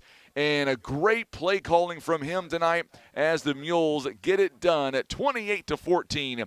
We're going to wrap it up here in just a moment, and we're going to get out of here, and we'll bring John back in. You know, the good news is the Mules got the win tonight. The bad news is, Johnny Boy, you're going to miss a ball game next week. Yeah, I'm not going to make it, Frankie. I love the pink out game because, you know, I can see Coach Keith when he busts out his pink out outfit. But no, I'm not going to make it next week, Frankie. I got a little trip down to the Big Easy plan. That's not what it is. See a little bit of music. Let's just be honest, folks. We're renegotiating his contract. He's holding out on us. Yes. He's not going to play another down until he gets more money to his contract. So we're going to re-get that going. But, no, it was a great win tonight. Mules, when they tied the ball game up, the second half, we saw something very unique. And you heard me talk to Coach Patillo. Something happened after Connor Rice ran 45 yards. They had it 1st and 10 inside the 30. And then all of a sudden, a penalty happens. The Mules back them up. They get the ball back, and our defense and our offense got off to a great start from that point. Even when it looked like Farmington was going to, make it a one-possession game again, they throw an interception in the end zone. Dylan Hall nearly scores on that play, but still ending up winning by 14 points. Just an all-around great ball game for the Mules. Looking at our district standings, I like where we're going to be come next week. But like people have said in the chat, we're not going to be able to we're not going to be able to let up. We're going to have to put the pedal down and still win against Kennett, and then setting up a big senior night in 2 weeks. Yeah, absolutely, Frankie. This team has grown a lot. It's a tough team. It's a team that's had some adversity, lost some games, and they've had some failures, and then they've come around and figured it out. And now that's the kind of team, they don't have anything to lose. They just keep playing hard. They don't quit, and they find a way to win, and that's a really nice quality to have. So, yes, every week is a new week. They cannot sleep on Kennett, and come back next week, get that win. Every game matters. I mean, district's great and all that, but every single game matters. Get that win and then set up a big senior night for our boys to come out and tie it all together, get that win, and then get into the postseason. Darius Graham tonight, ankle injury and all, had 6 catches, 114, 1 touchdown. Romeo Wantor, 8 catches, 108 yards. On the ground, Jay Edmondson, 21 carries, 181, 2 touchdown runs. He was averaging about 4 yards per carry. And then tonight, Logan Height, 18 carries, 85 yards, 1 touchdown run. These guys did it all. And defensively, Jay Soto was everywhere. Dylan Hall made a huge interception. Mules 100 yards of offense. But it come down, in my opinion, to third down conversions. Mules were 9 of 13. Meanwhile, Farmington 1 of 5. At fourth down, Mules 1 of 2. Overall, really good numbers for the Mules. And I'm thinking next week is going to be a great ball game for the Mules also. Absolutely, Frankie. Good stuff, good stuff. Glad to see the team doing well, coming together. Fans are enjoying it. People are getting to watch it. It's a great time to be a Mule. Absolutely. So the Mules get it done here tonight. Let's say good night tonight real quickly. Our Mule sponsors, they include Senator Jason Bean, Maverick Glass, Edmondson, Warren, and Holt Legal Services, Air Solutions, Larry Hillis Dodge, Eye Care Specialist, Christian Automotive and Tire, Patriot Auto Glass, Poplar Bluff Regional Medical Center, also being brought to you by our good friends at First Choice Insurance, Baldwin Toyota, Russians Towing, Whitworth Gift Chest Jewelers, PB Realty, Legacy Farm and Land Specialist, also Kevin's Auto Repair, the Scott Law Group LLC, and First Midwest Bank. Mules get it done at 28-14 for John Scott. We wish him safe travels next week and back in our broadcast booth in 2 weeks. Tim Hicks doing a phenomenal job on the camera as always. I'm Frankie Castile. Have a great weekend. We'll be live tomorrow night, Pumpkin Hollow, and then Tim and I back with you next Friday. But before then, we'll be live on Facebook and on YouTube Monday, Tuesday, and Thursday of next week. We have the OFC baseball tournament, and that's going to be live at Three Rivers College in Poplar Bluff. Have a great weekend. Coming up, we'll get you back to regular programming on the radio side, Facebook and YouTube. Thank you again for tuning in. We'll see you back here next week for more exciting high school football action. You've been watching and listening to Mules Football on the Southeast Sign and Graphics Mules Radio Network. Sweating bullets, I could feel the flame. They tried to count me out, but here I still remain.